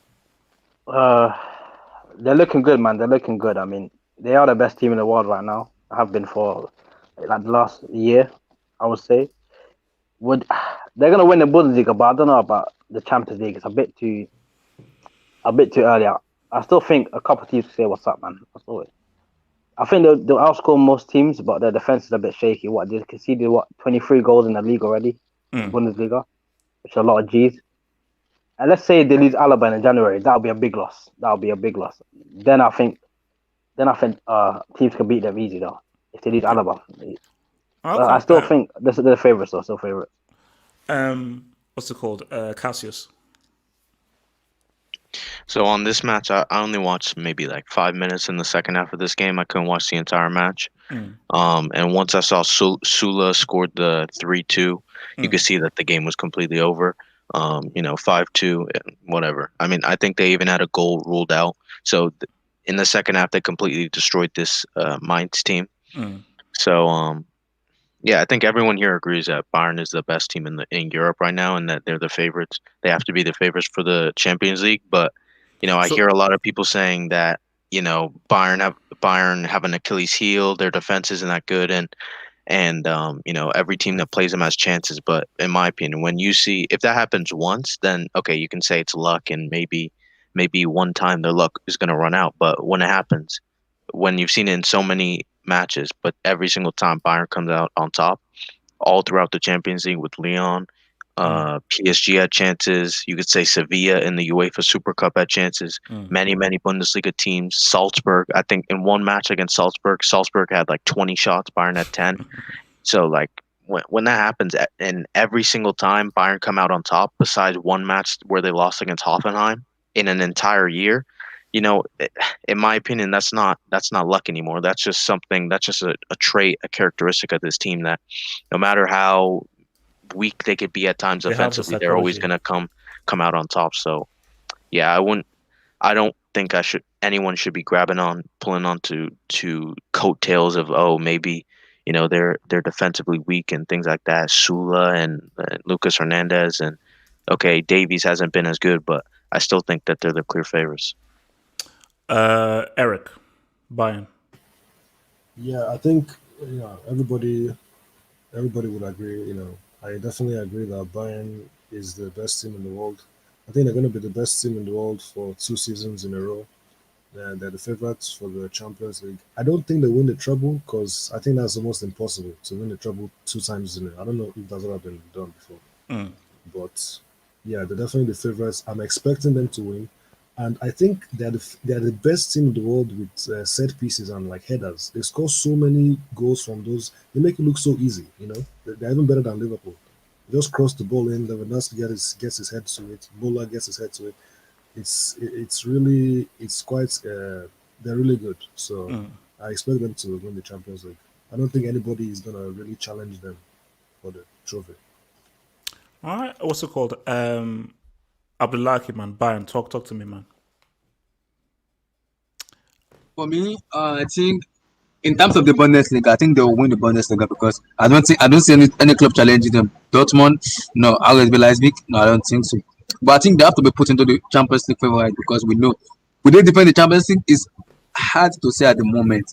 But I think we can kind of give them as favorite because they are the defending champion. So I think the only team that can give them a problem is Liverpool or maybe Manchester City. That's the only thing I see give them. And now that Mauricio Pochettino is in PSG now, maybe PSG have a chance. In kind of maybe when they face Bayern, maybe in the quarters or the semis, they have a chance. At this moment, they have to give Bayern as the all-time footballer for the champion. In the Bundesliga, that's a forfeit rule. Actually, we don't even need to talk about Bayern. It's a forfeit rule already. They are winning the Bundesliga. So why are we even talking about them? But they know no competition in that team. So why are we even talking about them? So for them, we need to forfeit that league. We need to forfeit that league entirely. I mean, I'm serious. With the forfeit, it's only Bayern that win that. No one is challenging them. No one. No. They're winning it. No, hence why I said like there is a genuine discussion to be had about a back-to-back treble, because I think that they can sleepwalk to a double. So it's about can they defend their Champions League title? Because for Real Madrid, they always knew that you're going to have to do battle with Barcelona. So a La Liga was always tough for Real to win, even a La Liga and a Copa del Rey. But for Bayern Munich, man, they are so overwhelming favorites. Unless they get caught slipping, they're so overwhelming favorites to win the two. I think the best chance for a team to do a back-to-back treble is Bayern Munich, more so than maybe any team majorly in Europe. So, and that for me would be a insane feat. What's it called? Gatlock. Look, we all know Bayern are winning the Bayern's Bitches League. Like, Damn. nobody's going to challenge them there. It's mostly all about the Champions League. And yeah, look, when I said Lewandowski is declining, he had to decline because bro, guy's 32 and he cannot reach the same height he did last season. That's what I meant. But you see, the key about Lewandowski last season was that he was really doing well in the Champions League as well. Not just in the group stage, he did extremely well, scoring against Tottenham, banging in goals against the other teams that he usually does. But this season, I'm not expecting him to bang goals against everybody. But this season in the Champions League, except for Salzburg, he has only scored like 3 goals, in which one of them was a penalty, and that was against Salzburg. And against Atletico Madrid, usually if Lewandowski plays, like compared to last season, even though I said it wasn't that critical, he was there. He was important.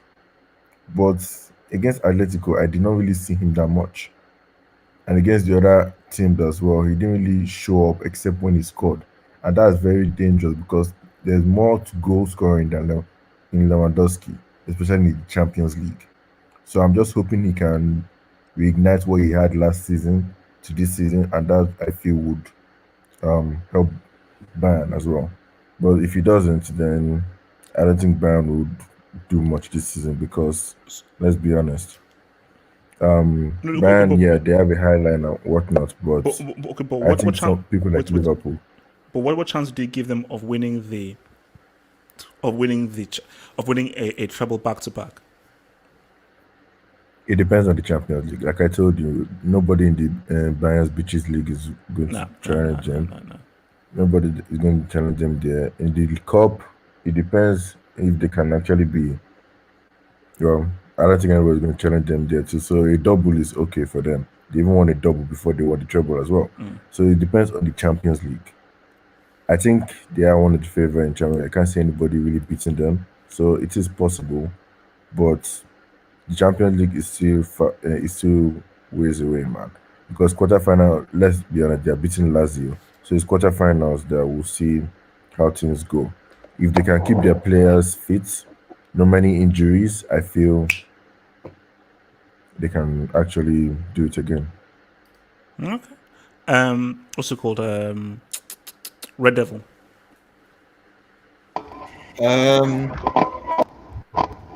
What's that? That's not me.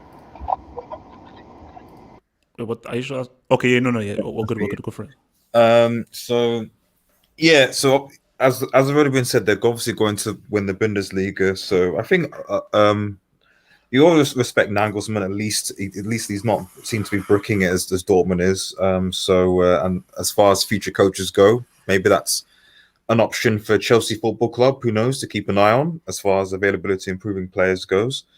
As far as the Champions League, obviously it's going to be very, very difficult. Well, I don't think it's going to be as easy as first and foremost, just for the fact the form of the Champions League has gone back to the way it was. We're going to have away legs, So I'm not saying that. Well, I don't want to disrespect what happened in the previous Champions League, but the added game of away leg is going to obviously make things a bit different. It's just as simple as that. So it's obviously not going to be a walk in the park. Obviously, depending on the draws, Liverpool are obviously up there, favourites. My only issue with Liverpool is their away form a bit dodgy. Van Dijk, yeah, but even still, they can manage. It's just I think their away form, from what I can see, is a bit sketchy. PSG are obviously a variable. How is Pochettino going to go about it? He could maybe do business you don't know. Although at the same time, he did take 7 against Bayern at home. I'm fairly sure he was manager then when that happened. So, but that was Spurs, and it's a different team, so you don't know. Obviously, Simeone, Atletico Madrid, you don't know what's going to happen with them. Lampard might do business with Chelsea. You never know. Semi's minimum. We just don't know. Things can happen and pop off. So, don't relax, chill. We don't know. Is what the point I'm trying to make. So it's the Champions League over 2 legs. So I think Bayern are, just based on how they've been consistently in the squad they have, and the manager and Hansi Flick, who I say I do rate, are definitely favourites. But much like I say to Liverpool fans last season, where it's not going to be as easy as it was this season. It's the same thing this season. I still think they're favourites, but it's going to be nowhere near as easy as it was compared to last season. That's my 2 cents. Muntaha? Yeah, so I agree with what just Red Devil said, because it's going to be 2-leg affair again, and it depends upon which team they might face. For example, in quarterfinals, if they face a big team again, so 2 legs, away, home, away, and then you have to see how Liverpool will do. But I don't trust Liverpool, to be honest. This version of Liverpool right now, what we are seeing, Things can change, man. Things in football can change. No, definitely. That's the point. Things can change, and there are so many other teams as well who can show up. For me, I believe PSG could do something here and there. Then you have Atletis, you have Man City as well. So we don't know what can Pep Guardiola do. For example, they put 4 past Atletico. They put 4 past Atletico. Yeah, but if you see, right, I think in 2016. Atletico conceded 4 goals to Dortmund in the group stage, away, in 2016 or something like that. Yeah, because Atletico Madrid is not a team of group stages. They are a team to play in the elimination rounds. So that was 2018. Fair enough. 2018. Okay, so yeah, still it's proved my point that Atletico Madrid is the best team when it comes to knockout rounds. So yeah, man. So we have to wait and watch, man. And when you're talking about treble, yes, man, they're winning their domestic cups, man, easily. That's But how likely is a back-to-back treble? 60%. That's not bad. Yep. That's not bad. Not bad. Guys. Let's be honest. Bayern were already doing well last season, but one of the reasons why they actually just destroyed everybody. Okay, yeah. I'm here. I don't think anyone knows I'm here. Yeah, I've got a private jet. So it's 3 sprinkles, waits for 5 seconds, then another sprinkle. So look, what? I told you to jot this whole thing down in case I forget. You mentioned that is not wrong. So it's 3 sprinkles. This is just for 5 seconds and another sprinkle. Okay, you better be right. All right.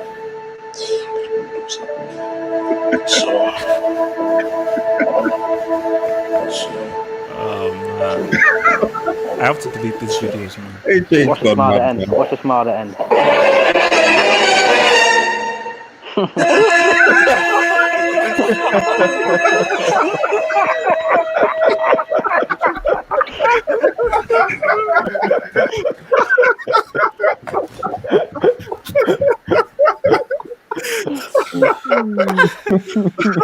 Oh, that's really bad. Oh, That's really bad. That's Go really Lux. bad. Go To Lux. fire that guy, man. That's really bad. Okay, guys, Look moving after on. that.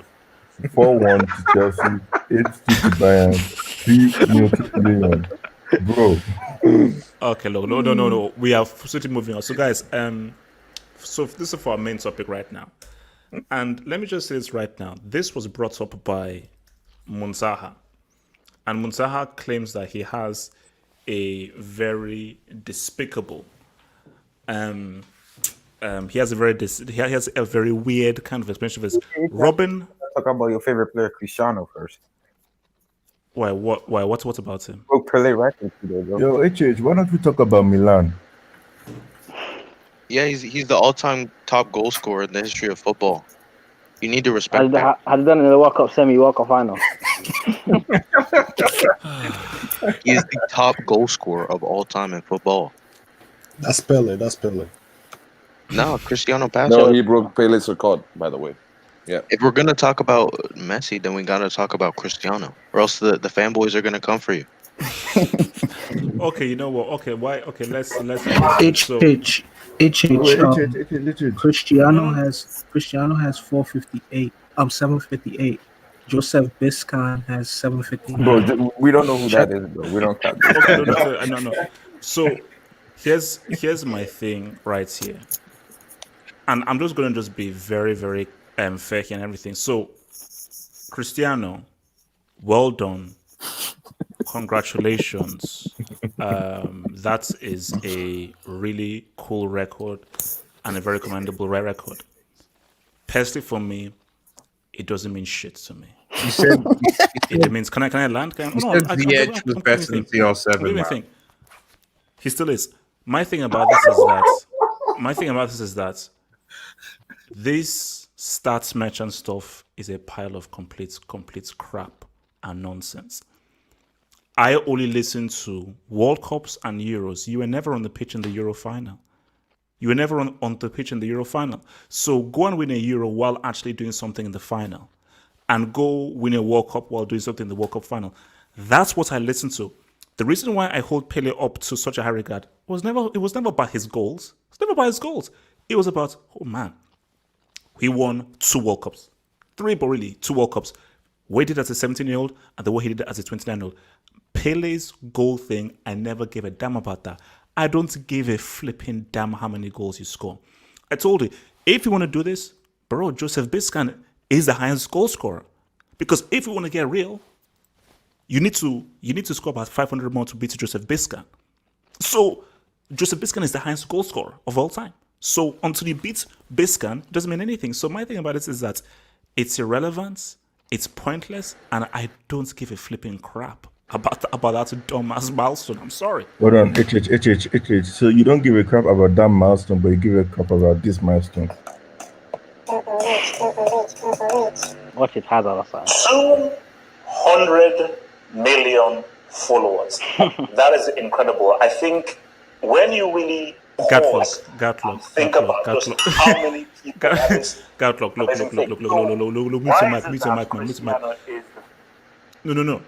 My thing is that I did that just out of humor. Simple out of humor, and that was just because he's a social media guy. Guys, let's just be clear. I told you, people will come for me and say as haters, Cristiano, it doesn't matter what you do. You will never be a better footballer than Messi. It will never happen. There's nothing you guys can say. You just said Ziyech was better. Yes. Peak Ziyech is better. Ziyech Wait, who's better now, Hazard or Cristiano?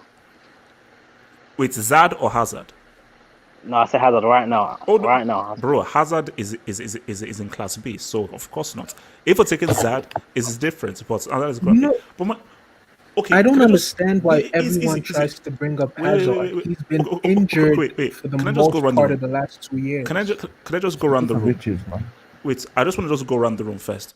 So with regards to this bomb-ass record that has been broken, what are your thoughts about it? I've given my thoughts. What are your thoughts that he's now the all-time leading goal scorer? Filton, what are your thoughts on this? First of all, that's the way you were talking about Messi. I expected a little bit more respect towards Cristiano, the greatest to ever play in this generation, the greatest club football player of all time for me. This guy, whatever you could say about him, the guy is amazing. Yes, I get it. He hasn't scored in a World Cup knockout series. I get that. We get there in 2022.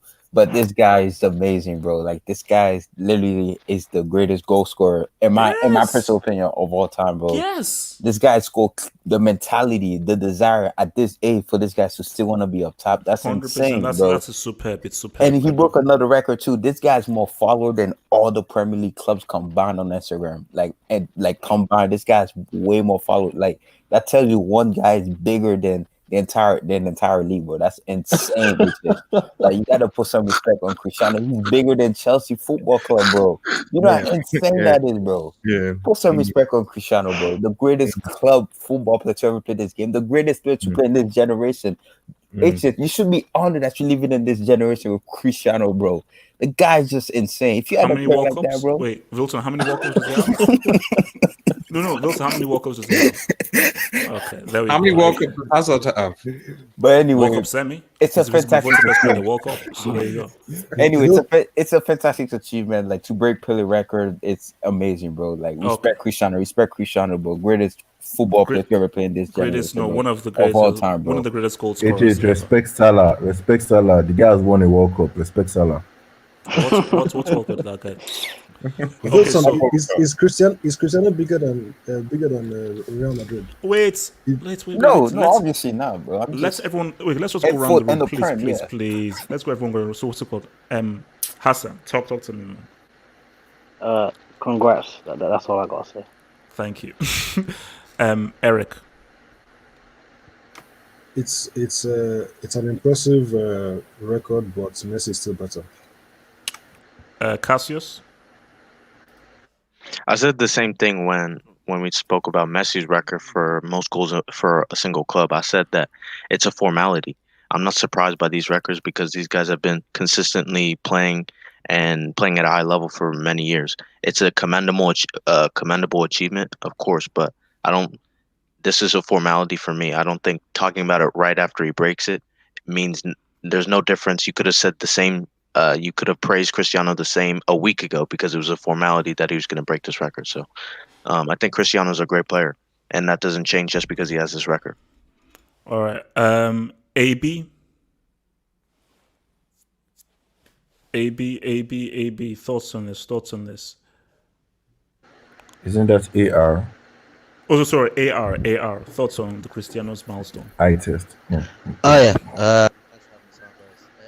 Cristiano Ronaldo, amazing result. It's not easy to score. Yeah, your mic. Can you hear me now? Yes. Go for it. Yeah. Okay, perfect. Yeah, I think it's an amazing. We can't just take away the number of goals he scored, 700 and something goals. I think it is amazing.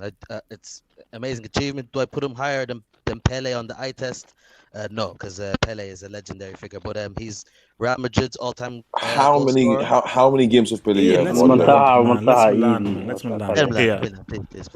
Real Madrid all-time goal scorer. I think that's Cristiano Ronaldo. I think he's in top 10 for Man U. Like I said, amazing achievement. It's not easy, but for me, it's not better than Pele. But goals-wise, yes, but not a better player than Pele. He's up there. I've seen him play live. I think he's amazing. One of my favorite players, but not better than Pele. Sorry. Okay. Marvelous. 2 words, 1 name. Joseph Biscan. Okay. What's it called? Gatlock. Sorry, what record did he break? All-time goal. Kiniko. Look, I'm getting tired. Okay, he's a great player. He's one of the greatest of all time. That's my own about Cristiano. I've talked about him a lot What before. Huh? Let him land, man. I didn't say anything. Does the guy even know what a Euro final is? Gatlock, I didn't say anything. Continue. Quiet. He'll be using World Cup semi as medal. I said I didn't say anything. Gatlock, please continue. Anyway, we all know Ronaldo is one of the kings of the sports. Let's be honest. The Euros, no World Cup. Dude, say with your chest, bro. Gatlock. I'm still. What's it called? It's my. I've got like allergy. Sorry. Continue. Bruh. Anyway, I know you are more interested on his 250 million Instagram followers, but try and God, respect Flock, this talk, milestone man. as well. Talk. Just okay. Try and What's respect seven this fifty milestone as well. 58 750. Useless, man. Was Wait, that? what? I didn't say anything. I didn't say anything. Go. You actually even know the exact figures. Wow. You know God, the Flock, exact just talk figures. about this guy's mouth so we can go. We can move on from this nonsense, man. Anyway, look, I just need if he wins the World Cup in the World Cup 2022, that'd be beautiful. That would be a beautiful touch. But let's be honest, yeah, he hasn't scored in a World Cup Knockouts. We get the Gava. We get that. We get In that. 4 attempts. Okay, yeah, but true, but still, he has accomplished a lot of other things in his career that, you know. Went to Juve to start part. Was that? I didn't say anything. Maybe you should try ear test rather than the eye God, test. Flock, I didn't say anything. I'm sorry. But anyway, yeah, look, the guy is a great player. One of the greatest of all time. One of the top two. I think Messi is the better player, but I think Ronaldo is a greater player because of how clutch he is. Simple and short. I agree. Okay, that's well done. So, Red Devil Studio, thoughts on this? I think first and foremost, Christian Pulisic, Eden Hazard, and Ziyech, when talk about levels, on the level of someone like Marcus Rashford. Respect Rashford. Yeah. So that's where their level is. You know, the idea that you can put Ziyech and Hazard on a level of Cristiano Ronaldo is insane. Let's be real, it's insane when you talk about all over ability, because we keep on talking about goal scoring. I'm a simple man, and really, I am because from what I was taught about the rules of football, the ultimate aim is to put the ball in the back of the net. Bro, you can't tell Messi fanboys that. You can't tell them that, bro. You can't tell a Messi fanboy that. I'm just simple. The aim is to do I'm it just against simple. Alaska, yes. You Against know, Alaska, the aim is to put the ball in the back of the net against Alaska, yeah. But I mean, you're fundamentally against any team you play. Fundamentally against any team you play, whether it's Alaska, or whether it's USA, or whether it's Argentina or Brazil, the ultimate aim is to put the ball in the back of the net. 100%. So if you have a player that is the best, if it's the best at doing that, in the world, then you've got to give props. You've got to give props, don't you? Whereas if you're comparing players who, like, okay, you can nutmeg, you can flick, can do a few tricks here or there, carry a weight around, don't have a World Cup or European trophy to show for it. Actually, he has scored in the World Cup final double. I think he scored a hat trick. I didn't say Gatlock. I didn't in the say World Cup final. He scored a hat trick in the World Cup final double. Talk. I mean, let's be honest. So my point is the point at least I'm trying to make is that, like, I appreciate that you're rattled, HH, in with what Cristiano has achieved. I get that, but I think what I'm trying to say is that, like, as I think Bilton said, like Cristiano, Messi, fundamentally, these are two players, like two athletes that have basically effectively just redefined what football is in terms of longevity and consistency. Apart from in the World Cup, yeah, 100%. Apart from the World Cup, I mean, bro, he won us with a European trophy. What has Hazard really done? Like, or Ziyech really done? Did he play the final? Did he play? What did Cristiano do in the Euro final? What did Hazard do in the Euro final? He was the best player at the World Cup. By you. For the best player at the World Cup. By you. By him. Continue. Just so the fundamental point is that, like, they redefined consistency and they give a respect. Consistency merchants. Yeah. No. Basically, yeah, exactly. They win the scoring goals consistency is part trophy. of the game. You know what I mean? They win. I know. They win the consistency trophy. I just want you to understand that the aim of football is to score goals. Yes, against Liechtenstein. We're something called what does consistency merchant even mean? It's like being a goal merchant. Basically, merchant. 90% of your goals were against Elche, Huesca, Granada, and all these side teams. Didn't who score against Elche? You made a whole thing. Spending a time championing a guy who moved to Hazard scored a goal against Huesca. We're spending a time championing a dude who moved to a team who had already won 7 times ago to freaking stats pad. See, this is the problem. We're championing the freaking guy, man. HH, you got 5 more games. Before we go to Montage, wait, let me just say this. HH, you acting like every player can stat pad. It's actually an honor for players to stat pad. Not everybody has the ability to do it. I know, Lewandowski, Messi, Cristiano, can do that. Give me a freaking World Cup. What you're saying is Cristiano Ronaldo is a Cristiano Guys, you're not gonna convince me. The guy's He is a quality goal scorer who starts pads against flipping part-timers. Congratulations, you are consistent against part-timers. Well done. Even if he wins the World Cup in 2022, you're not gonna respect him, so it doesn't really matter, does it? He's not winning the World Cup in 2022. You know what? You're talking about him tapping in and start padding. That's something Dembele couldn't do against Liverpool when they needed to go 4-0 up. But even today, Dembele missed the open chance. So I don't know why you're. Where was Yet? Where was Yet? Where was Yet? Where was Yet against Stefan today, man? Stefan. Look, wait, what's this guy's name? Muntah, talk to me, man. Muntah, talk, man. All right, yeah, man. So I'll be just simple, sweet, and short, right? This is the only topic where I believe I completely disagree with HH. So this is the only, topic subject. And when but Muntah, before you go, just remember that he's never scored in a World Cup knockout game. He's never been in a World Cup final.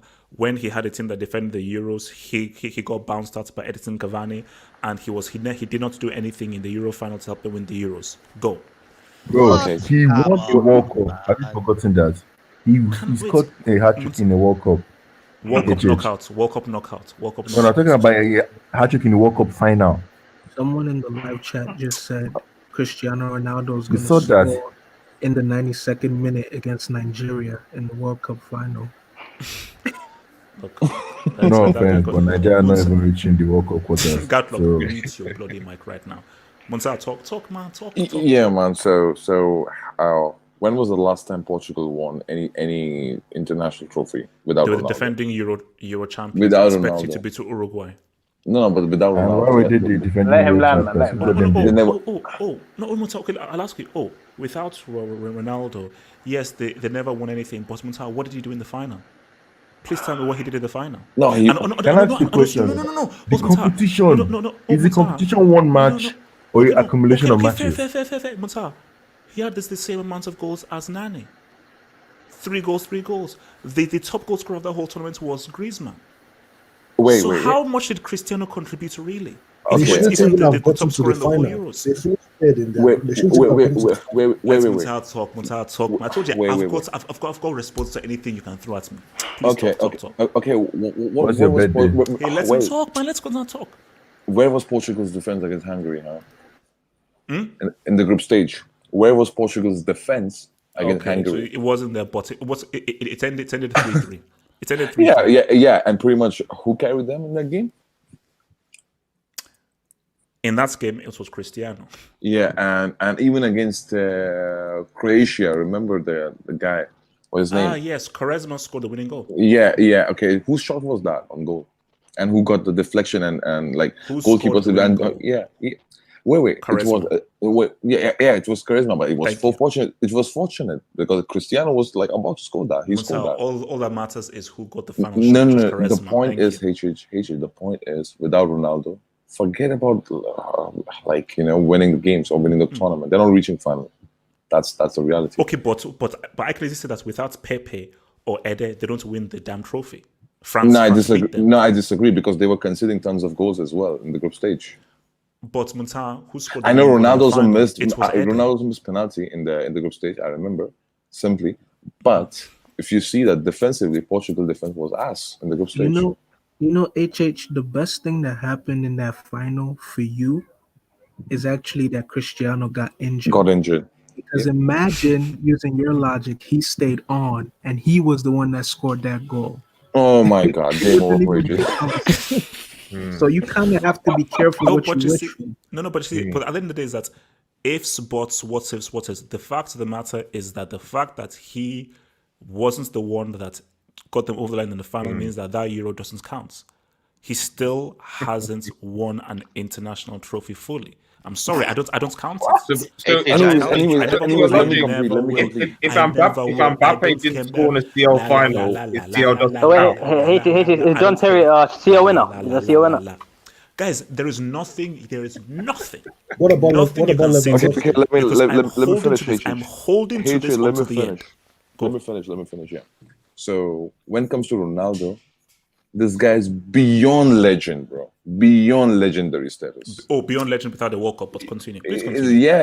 And it's from different universe. That's my point. Okay. Class. Yep. Okay, so let me just take a few of these chats and then we'll get on to our proper topic right now. 7:50.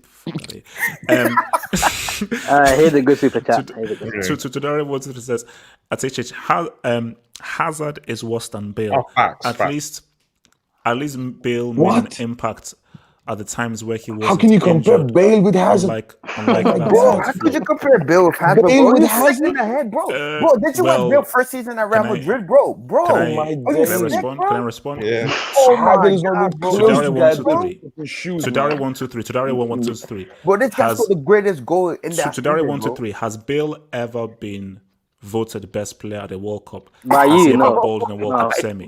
So the fact that he was voted the best player at the most prestigious trophy and bowled a World Cup semi, I'm sorry, Zad is clear. Wait, do you win a trophy for bowling in the semi? I'm confused. Do you get a trophy? Well, you win a trophy if you're best player at the World Cup. You do.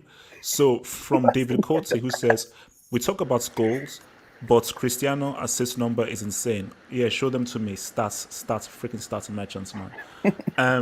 So let me get this straight. You don't care about Ballon d'Ors and personal trophies only when it suits your agenda for. Wait, let me read this guy. So this is from J Football Live.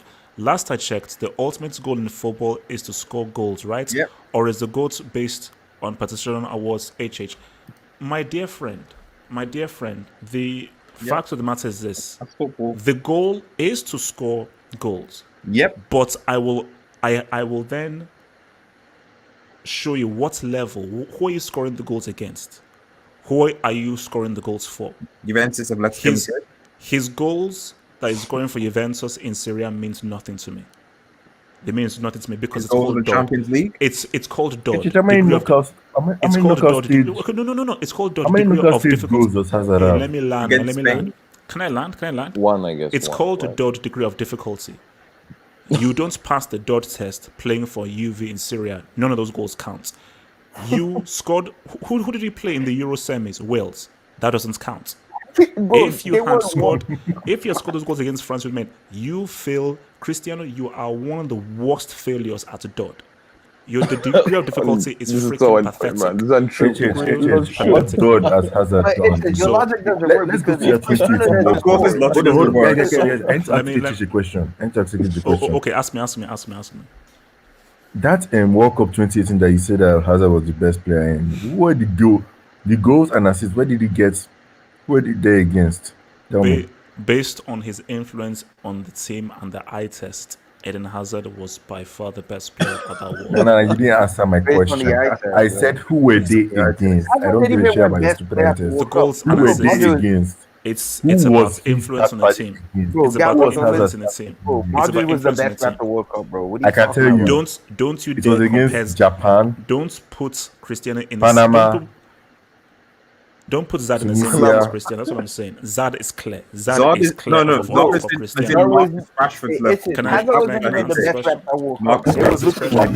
Not even better Salah. Call me lots of things, but you cannot say I was fat. Can I answer this question from Latin Lozario, who says Halfo is bitter that Cristiano has overshadowed his hero R9. Don't worry, your boy will deliver the World Cup in 2022. Keep hating, it's helping. Well, it is actually. Google Ronaldo. Wait, let me respond to this guy. We will cross that bridge when we get there. But before you say R9 scored 2 goals in a World Cup final, a goal in a World Cup semi after coming back from injury. Once Cristiano tries and does that, well tried. But even if he does, R9 will still defeat him on the eye test. So Cristiano is going to lose. The same eye test that could not see that this was AR and you're calling AB. Cristiano's a goal scorer, but if Cristiano doesn't score, he said Cristiano never win. I don't get it. If You Cristiano can doesn't never score, win. You will never you say win. he's trash. You will never But when win. he You scores, will you don't give never him his win. credit. I'm Don't, so Guys, confused, bro. guys, fan to the Guys. He's a reverse jinx. He's a reverse jinx. So actually inflating Yeah. Cristiano Ronaldo will help him in the end. Like, you know, so it's So- fine. Keep so on look- playing, HH. last week. Sorry, apologies. So we have two things, I guess, that at the moment think 75 mil with add-ons, possibly 90. What were your thoughts on that? No, flop. I mean, like, bad buy. I mean, United flops. They should have gotten Morata instead of Lukaku. You cannot tell me that Lukaku is a better option than This Morata. isn't me. So, This isn't Why me. do you rate Morata so much? for me, I believe in the half hope eye test. And in the half hope eye test, all I need to see Oh, is that's 5 the minutes eye of test. player. That's it. This But isn't maybe me. even less, 2 minutes of play to realize that no, this guy, he has it. You gave That was on- ITES green light to Morata in Chelsea. What happened? That wasn't. Look, we're talking That Robben was and your Ribery, man. favorite We're talking ITES, Robben which is- Ribery, my friend. We're talking Robben Ribery, my friend. So look, ITES. this is very simple.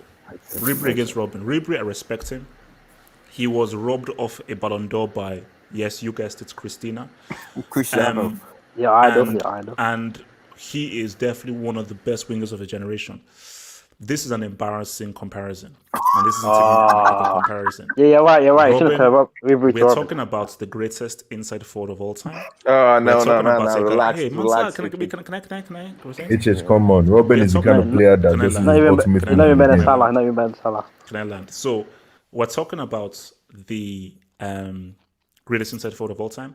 We're talking about the guy who invented the inside forward. No Robben, no Salah. Salah Excuse me? modeled his game on Robben.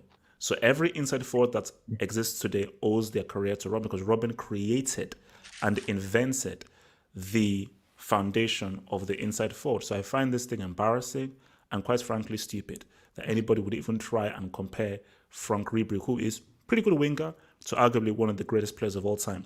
And we all know that if Robben scores those 2 goals in the World Cup final, he's a horseman. So these are the levels that we're talking about. And also, let me end it. Let me end it right now. Let me do it right now. Robben was also the best player at a World Cup. No, he with a big wasn't. team Messi won the award. at 20. Wait, was it voted by you? So Messi won the I award, am sir. no, guys. I cannot wait to hear the crap, nonsense, useless arguments you're going to use against the guy who invented the inside forward position. He's the greatest inside forward of all time. Invented. Has a treble and was Has a voted treble, the best okay. player at a World Cup. I cannot wait. So before I come to Vilton, Alex says, imagine if HH pretended to like Cristiano. Bro, Cristiano life will crash down, bro. That's actually good. He doesn't like Cristiano, bro. Then he get injured, man. Like, come on, relax. Actually, know what? I think I've got a It's sneaky too late now. idea. Don't want to retire. I think I've got a sneaky idea. Basically, I'll wait until the CL knockouts, man. So I think I've got a sneaky idea to try and stop him. From Tudare123, HH, you are biased and praise Hazard because you are sexually attracted to him. This is the only legit eye test you have for that man because he's nothing special on the pitch.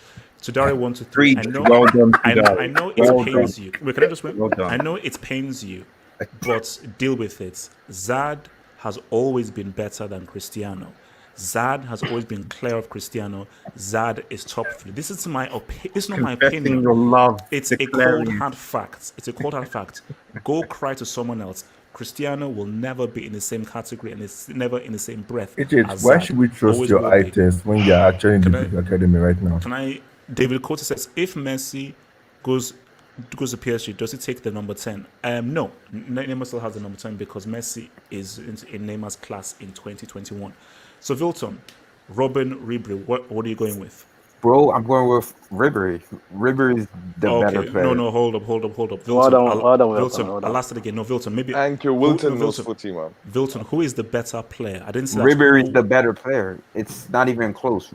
Bro, this guy Ribery was so Vilton, insane what that... are you on about, Vilton? Like, okay, Bro. okay, stop trolling. Let me Now, land. can Let you me be land. serious, Let be me land. Let me serious. land. Okay, before I get back into it, your agenda is so sick that I think you actually believe that Hazard's actually a better footballer than Cristiano. But back to Ribery. Of course he is. But back to Ribery. This guy is a better football player than Robben. Robben, let's be real. The guy was amazing in the Bayern in the 2014 World Cup. He was amazing in the treble. But like you always said, who was the better player? Ribery is the better player doing that treble. You just said it yourself. He should have won the Ballon d'Or, but I'm not bringing if into it because by your stupid agenda, you're gonna say Robben was the best player at the World Cup, but when Messi won the award. This discussion is not who was a better player in 1 year. Who is the better player overall? Ribery. It's not. Yeah. It's not even what has close. Ribery done in the World Cup? Tell me. Oh my God, bro! He reached World Cup final. He reached World Cup final. He reached World Cup final like Robben. And the reason. Oh, I'll tell you why Ribery is better than Robben. Robben is a choke artist merchant. That's the thing I don't like about him. This guy is a choke artist merchant. Let's be real. This guy did Ribery invent the winger position? Did Ribery invent the position? I'm just asking. Can I land? Literally, Robben was just a choke artist merchant. 2010, he choked against Casillas. 2012, he missed a penalty and he's on backyard against Chelsea. Did he treble in 2013? Ribery won a treble too. Relax. Has Ribery ever scored a winning goal in a CL final? Who gave him that assist? Has he scored a winning goal in a CL final? Who gave him that assist? Who gave Robben that assist to score? Filton, just answer the question. Has he ever scored a winning goal in a CL final? No, but who gave him that assist? Oh, thank you. So a guy who's never scored a winning goal in a CL final is better. That's your logic. Interesting. Bro, okay, so since we're going by that logic, Griezmann is better than Messi since he's going to walk a final. Okay, Griezmann. Was that from open play or a penalty? Okay, then I guess Mbappe is better than Messi and Cristiano since he's going to walk a final by your stupid agenda. Of course he is. Okay. Oh my God. But anyway, back to Robben. This guy is a choke artist merchant. Let's be real. This guy, he's an amazing player. But the way you rate Robben, if people don't watch football, people actually think Robben is top 15, top 10 greatest football player. No, he's not. There's nobody in this panel I think that's sick in the head to put Robben in the top 10 greatest to ever play the game. That's just sick. So basically, Bilton, in short, you're saying that taking everything into account, Robben over Ribery. Thank you. Ribery. Wait, I'm not finished. We have 2 votes for Robben. Wait, no, Hassan, talk to me. Wait, let me finish. And no, the thing about Robben too, right? The guy was a greedy merchant too. That was his strongest asset. Anything too. Literally, he would just run on the right side of the field, just cut in and score like a merchant. His best goal scoring season, he scored 17 goals. And you're telling me Salah is not better than this guy? So I'm not obviously not right now. Career-wise, Robben's better. But Salah's gonna overtake this guy. You keep on hyping Robben up. See, you make me hate Robben, and I love Robben. He played for me, and I love him. Okay, cool. Ribery is better than him, bro. When you look at the total body of work, Ribery is better than Robben. All right, bro. So we have 2 votes better, for Robben. He was the best player at doing the treble. Okay, bro, good. Ribery, you raised Zidane, right?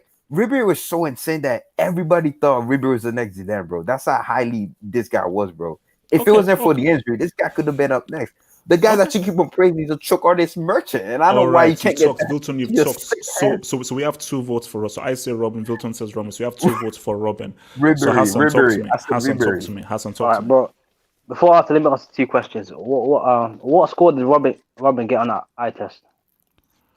Robben get on the eye test. Oh, we're looking at like 86% on the eye test. Okay, what did Ribery get? Ribery, he gets like a 77%. Oh God. That's just BS. I'm going to expose hatred, man.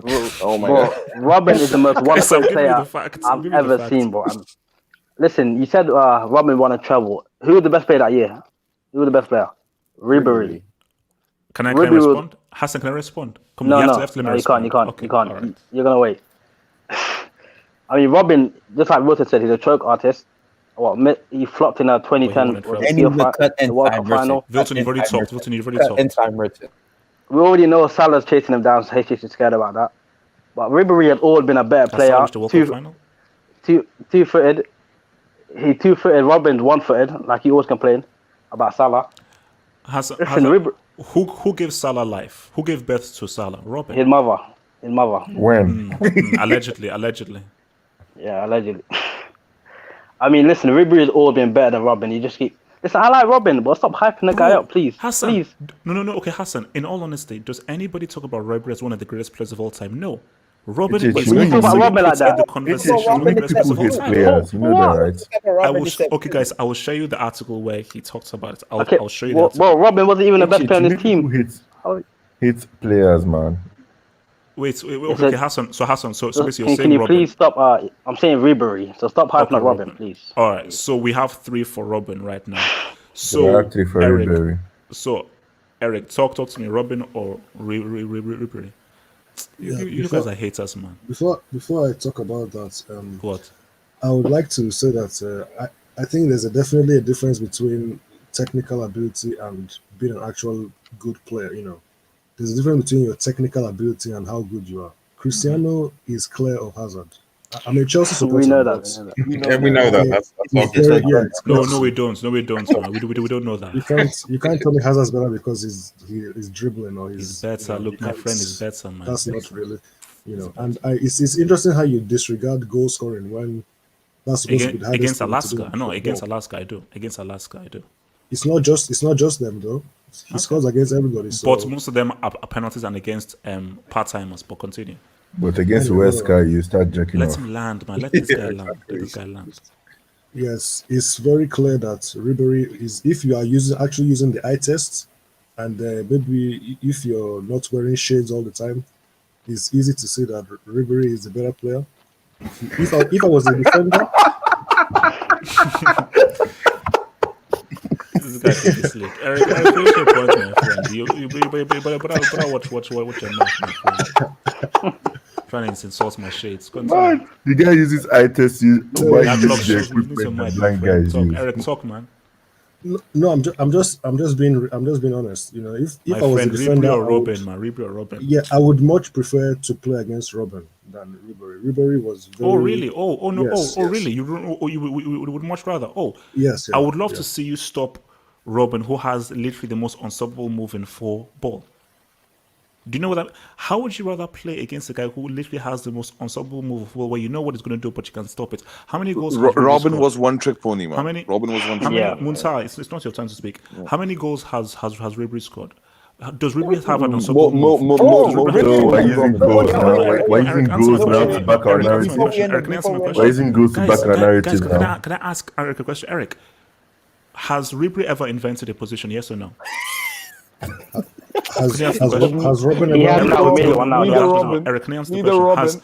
Eric Neither- has no, he Hey, hasn't. No, he hasn't. Eric, thank you. But Robin neither has invented Ribery. Neither has Robben. Neither has Robben. Robin invented. No. See what? No. See now you're not telling lies. We have a duty to our panel and the audience to tell the truth. The truth is Robin We have a invented the duty, inside you just forward say- position. So Eric, use your logic. A guy who invented the inside forward position that is now used by all coaches, how can he be inferior to a guy who is just another winger? How? Explain to Because me. he's still playing right now. He's still playing the top 5 biggest league in the world. That's why. Robin, where is he? Where's Robin now? Yeah. That's Oh, he's shining his. No, let me he's a tell you, World Cup best player Robin's on the He's bench. shining his scalp. Cassius, He's can you shining mute his your mic? scalp. Cassius, can you mute your mic? Thank you. So Eric, talk to me about I'm just what's going on. if you're playing against someone who can dribble both ways, he can go outside, he can go inside. It's very obvious to me that Ribery had was two-footed. it's Eric, very can I difficult. ask a question? Did he ever lead a team through a World Cup? Did he ever spearhead a team at a World Cup? Yes or no? What did Robin? And then choked at the No, end. Eric, it's a What simple did Robin do in question. the final? Eric, can I ask you a question? Would you rather Did he miss ever- the Euro final, or would you this play the man, let me ask final the guy a and not question, my choke? friend. and miss? Eric, can I ask you a question? Eric, did Ribery ever spearhead a team through a World Cup campaign? Yes or no? No. Yes, he did. Thank He you, did. thank He you. did. He did. So He Robert did when he scored came in to the down World six. Cup He final. did, my friend. So Eric, another question. So Eric, we can he all went. agree that Coach, Robin stop bullying spearheaded. Eric, man. So Eric, we can all agree that Robin spearheaded the team to a World Cup final. So Eric, if you're using logic, and we agree that the World Cup is the highest degree of difficulty, and Robin inspired What did a he do in team the to a final? World Cup final. What did he do in the final? Yeah, you Eric, always say Cristiano Eric, didn't do anything. No, What did no, Robin do? no, Eric, no, listen to me. Eric, listen to me. Between both of them, Robin guided them to a final being a spearhead. Was Ribery spearheading anyone? No, he wasn't. He was riding off the coattails of Zidane. He only got to that final because he was literally following Zidane like a freaking dog. And then in 2010, what happened? Yeah, It was a so freaking it was mutiny. Snyder who carried Robin, by the way. In 2010, it was a Yeah, freaking mutiny. Snyder was the best Oh, in the oh, team. really? Snyder carried What happened them. in 2014? What happened in 2014 He with a choked weaker in the team? penalty against Argentina. What happened in 2014 against a weaker team? He let Thank you. They went home. Mascherano Thank fall you. last. They went home. They went home. That's So, happening. so Eric, Mascherano destroyed. Eric, my friend, round of who are you going with, man? Yeah, it has to be Ribery. Yeah, sorry. Okay, Sorry, so we have so he's so We have For basically Ribery, for Ribery, so we have four so we for have Ribery. four. Let's we keep have going. four Four for Robben. Ribery. Let's go. Let's keep We have going. four for Robben. Four for Ribery. Let's go. All right. Muntaha, You're you're running out next. people, Come you're on, running let's out go. people. Four You for can't. Ribery. Let's go. Yeah. So tell me why Robben over Ribery. Why are you going for Robben over Ribery? Yeah. No, it's a Ribery over Robben. So Sorry. Robben over Tell Ribery. him, So tell why- him. so why- Five for Robben. why For Robben? Ribery. Let's So go. Ribery, simple as if you need someone to do it all, left foot, right foot, I'm gonna give it to Ribery. Like at one stage, Ribery was that guy. Do you know what I mean? But Who's more? Robben? Who? Okay, can I just ask a quick question? Who performed better at the World Cup, Robben or Ribery? Which one? I mean, the one where Ribery was kind of banned after a while. Him and Benzema, they committed mutiny. So Has Ribery ever Robben flopped at the World Cup, didn't he? Okay, can I ask a quick question? Has Ribery Quick ever question: Has been- Ribery ever flopped in a World Cup Hey, final? man, let me ask Has you he ever a missed a question. one-on-one? Ribery's always showed up, man. Has Ribery ever missed can I ask a a question? clutch question, penalty in Bravo. the Champions League final? Robben has cried. Robben In your own has home cried. stadium. Your question, Has Jack. Ribery ever done Give that? me this guy. Hey, Keep this on guy, bombarding with the question. Okay, yeah, very, just a simple question. Yeah, has Ribery ever been the best player at the World Cup? Yes or no? Robin was never the best. Neither He's Robben. been won one that of the award. best. Can I just ask this guy a question? Yeah, has Ribery ever been the best player at the World Cup? Yes or no? I see how you're trying to put the question, to be honest. But No, it's Ribery, not. It's just a yes or no question. Has Ribery ever been the best player at the World Cup? Yes or no? the He best does, player. Robben. No, because that was Zidane that year. That was Okay, Zidane. no. So has Robben ever been amongst the best, most important players at the World Cup? No, Yes has or he no? been the best? No. Okay, no. Why Has did he you been the why best? twist the Why change the question? question? Okay, this yeah, guy. Don't Why did you change. twist the question? Wow. Sneaky. Come on, man. Wait, Has he been one of the best? Wait, Aeon? wait. Or Hey, the best? can I just ask the question? This guy, you're an agenda merchant, man, for real. Gender man. This guy needs Robin agenda. Bro, Ribery literally came for Hatred. Robin This is is finished, bro. He's hatred. done. Brother, hatred. This is the second time I'm destroying you. Once after with the Boy, it Ramos must be a clean sweep, conversation, Mr. It remember? must be a clean And this is sweep the now. second time I'm just like Okay. No, okay, I so think Robben. with the Ribery. Okay, yeah, just okay. So tell me why you feel Robben over Ribery. Why? I mean, we had a chance to see the two of them play together for a few years at the same team. I think overall, Robben, what makes him good is that I think by the time he got to Bayern, he had that greediness and that he became more clinical. But I think so if he's more clinical, he's better. Okay, but Was he Not clinical in the really. 2012 final? But let me Ronaldo finish, is more clinical. You don't think he's better than Wait, Messi? no, do you? Let me finish. I think Robben's overall game suits him, but Ribery's overall productivity of his overall game suits the team. Do you know what I mean? Robben, when there's been times where he's meant to be clutch, he hasn't delivered for me. I'm sorry, and I think he's a great player. But Ribery, he's got that. You know, they've both got it. But I just give it to Ribery slightly. Okay. Give it to Ribery. So Is before that 5 Riberys? Oh my. So that's our 5 for Robben. So before I come to Marvelous, so to Darren, But also, but wait. Have hope. He's better than Mason Mount. Sorry. Then you made sound better than him. I don't want that name to be said. Please, thank you. Mount Kilimanjaro. From Tudare 1 to 3, the only reason you hype up that Glassman is because he's bold like you. Tudare 1 to 3. Could be one of the reasons. I'm sorry that you don't want to accept the truth, but in time it's easier when you accept the truth. I don't give out opinions. I give out truth. Either accept it or learn to accept it. Totally awesome. I'll be partially blind with Double H's eye test. No, you'd actually be partially seeing the You'll be completely blind. The easier you accept the truth, the better. Let me see this guy. Whimsical thought. Ribery is the overall better player and it's still good for Fiorentina. Thank you, Whimsical. But there's something about Robben's winning mentality which puts him way over Ribery based on the amounts of World Cups that he's trying to play. What are you reading? Eye test. You can't read that. I kidding you. Bro, you missed a lot of words there. There you go. So very simple. You really need to change that eye test of yours. I cannot believe his eye test when he can't even read a super chat, right? I know, right? Like seriously, man. This eye test, man. Come on. So Marvelous. Are we going to make it 6 for Robben? Go for it. Who are you going with? I'm going to try to be as objective as possible. I feel as though the only reason why Ribery is underappreciated is because he played in the Bundesliga. If he had played in any other league, if he had played in the Premier League, you wouldn't be disrespecting him in this manner. The thing is this. Robben is the player who wants the headline. He's the one who's going to be selfish at all costs and hug the ball and take that shot, even if he has to take that same exact shot at that same exact spot 50 times. So long as he's able to have one go in and win the game, he gets the headline. People remember him as the winger. I feel as though Ribery has no problems beating a man or two and putting in a ball. He has no problem playing that pass that leads to the assist. Overall, he's more versatile as a player. He offers more. He's not a one-trick pony. Robben was a one-trick pony. He used his pace. Thank you. He cut in, and he just, with the finesse and the swerve, guided that missile into the top Shooting corner. the shot off. Inside merchant. Ribery, on the other hand, is able to combine with the fullback. He's able to bring the midfielder that's closest to him into the game. And the only reason why he's underappreciated is because he didn't have as such a selfish mentality to want to steal the limelight. I feel as though Robben wanted to be that guy always. What did Ribery do at the World Cup? Let him land, man. Let him land. You can't say that. Robben did not win the World Cup. I just did. HH, the end justifies the means. You know what book that quote is from, right? The Prince by Machiavelli. If Robben did all that hoopla at the World Cup and he never won, what does it matter? But if we're comparing both of them, one player was the best player at the World Cup. The other guy, No, he wasn't. Messi was the best player at that World Cup, bro. He was not better than Snyder. Even if Robben dribbled through the whole team, HH, and he meets Iker Casillas, and Casillas saves that ball 100 times out of 100 times, whatever he did dribbling does not matter. You see, if Robben was smart, he would have passed. He would have squared it. He would have squared it. He would have sweated it, and they would be World Cup champions. Do you guys remember they were fighting on the pitch, him and Müller?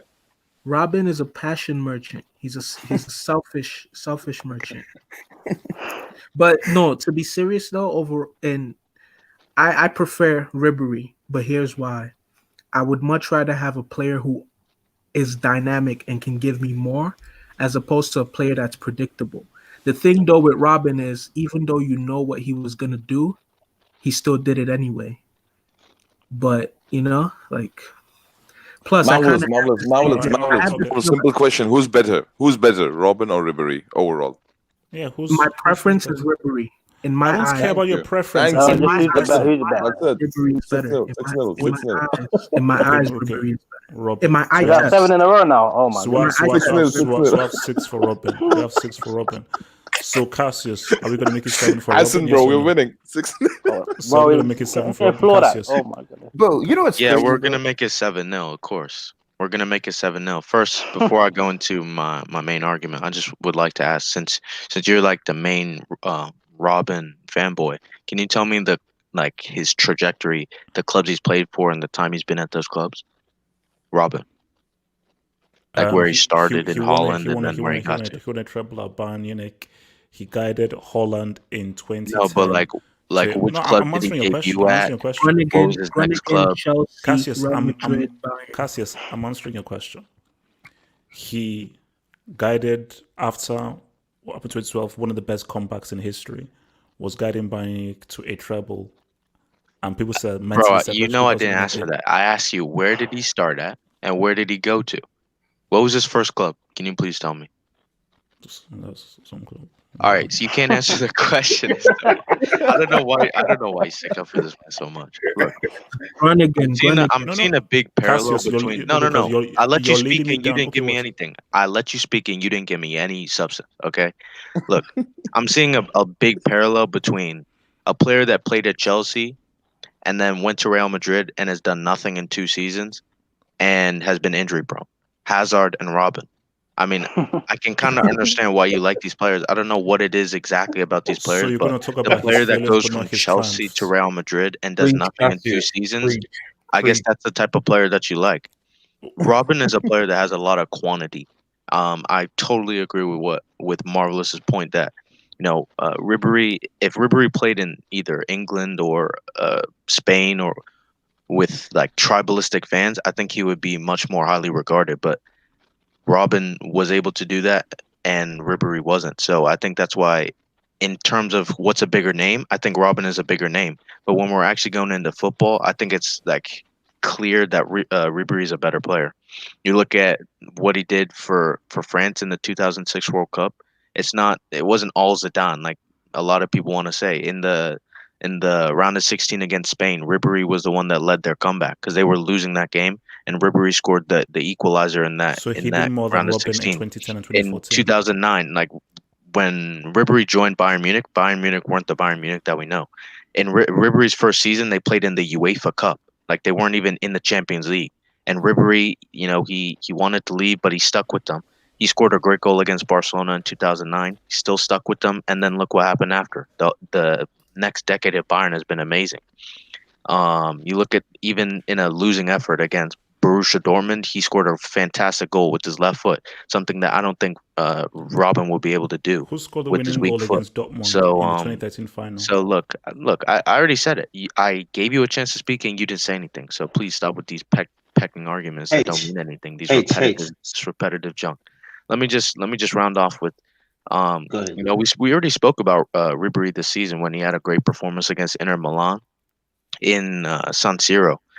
And you just see like his versatility. I don't think he scored in that game, but he set up maybe 5 clear opportunities against one of the best teams in Italy. And I'm sorry, I don't know what Robben is doing right now. Like, I think he's playing for Groningen, but like I said earlier, I think he's on the bench. He's not really playing. He's still injury prone. Ribery is one of the figures, like the faces of Fiorentina, which is one of the bigger clubs in Italy. So I think just overall, in terms of achievements, they've won pretty much the exact same. They both lost a World Cup final. And even if you want to talk about that World Cup final, which you like to do, HH, we all know what Robben did. He had 2 clear opportunities and he messed them both up. So What happened in 2014? I think Ribery is the clearly the better player. 7-0, 7-0. So first of all, okay, this is going to be worse than flipping Brazil. Okay, so basically, I've got a everything good that stat there Cassius. for you, H, if you want it. I've got a good stat for you if you want it as well. Wait, no. Okay, easy. So basically, everything that Cassius said was from biased because Cassius has a personal vendetta against Robben because Robben ended Barcelona during the whole thing. So Cassius, how did he end no, Barcelona? Cassius, I let you speak. Cassius, I let you speak. Now let me speak. No, but you provoked me. That's the thing. No. Cassius, you spoke. No one now, ended I Barcelona.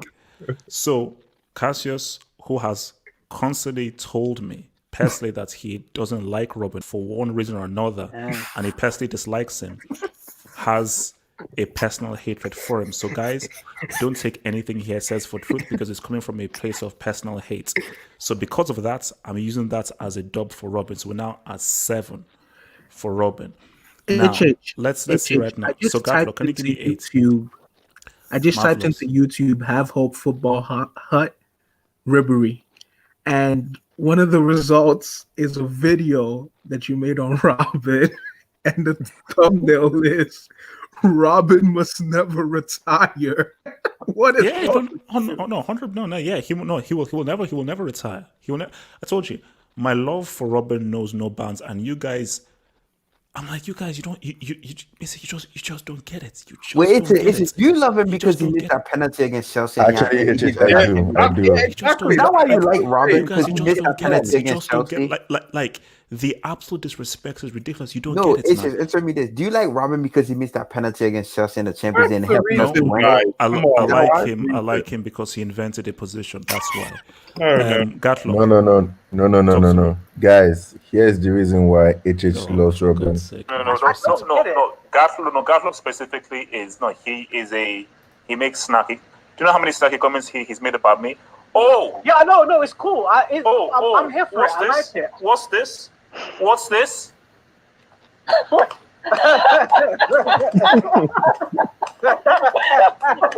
can you slap your head, bro?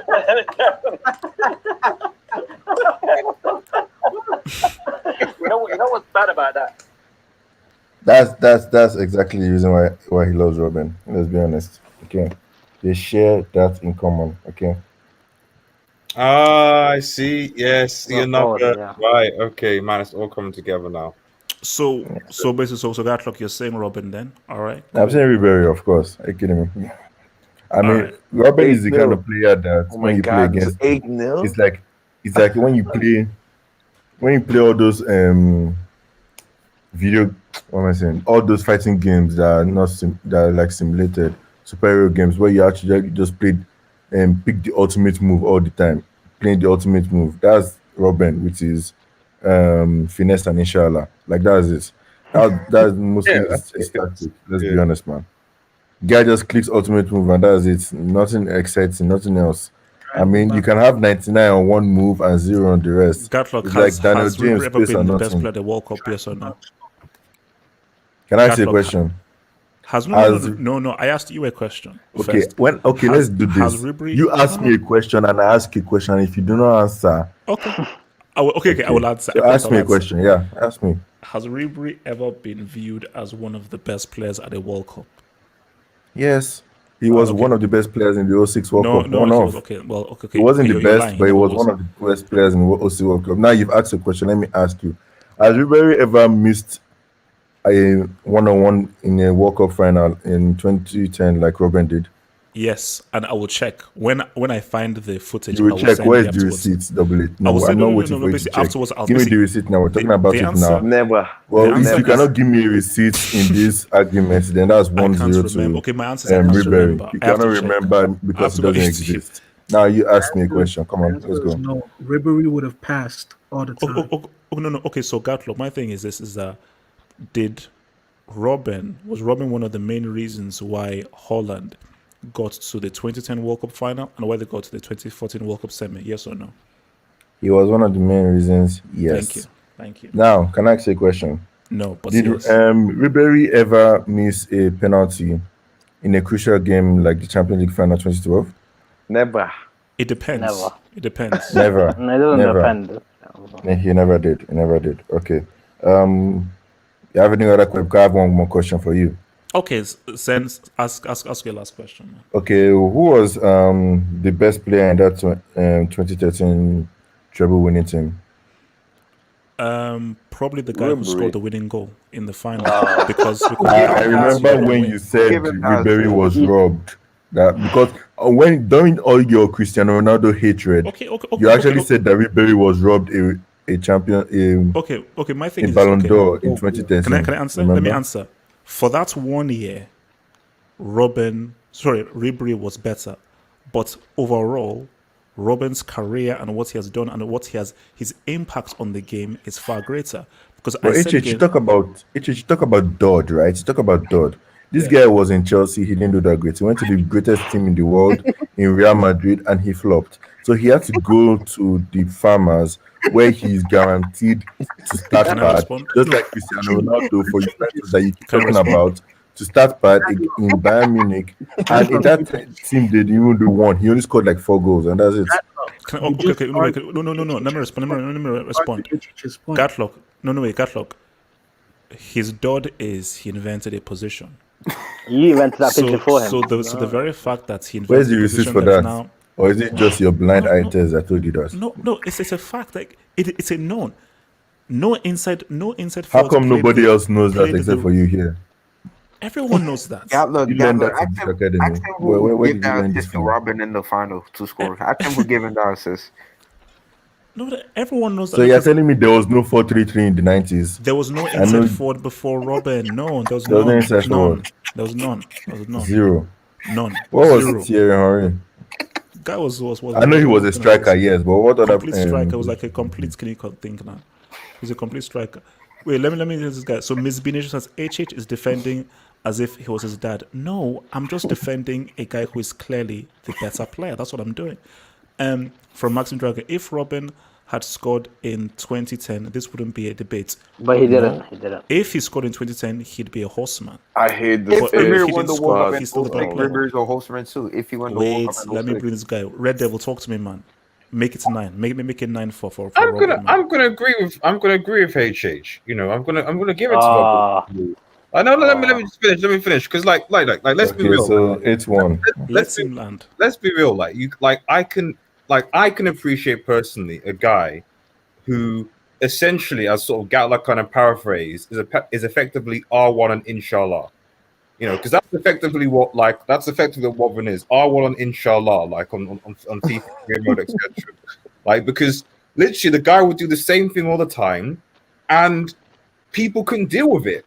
And that's something you got to respect, because like he did the same thing every single time. You knew what Robben was going to do, and yet he would still get away with doing the same thing. It's like, what was it? Fool me once, shame on you. Fool me twice, shame on me. Fool me 3, 4, 500 times. Well, what the shame is that?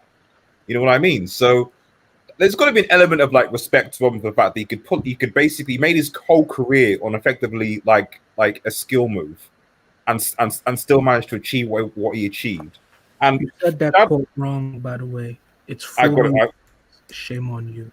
Yeah, I knew I got it wrong. Like I said, but like the fundamental point is this guy, like for his technical ability, what he actually achieved with one simple move that no one could seem to defend against is arguably commendable. So there's something to be said for that. No, but Let's land. I almost finished. Well, now you want somebody to land. Like, personally, to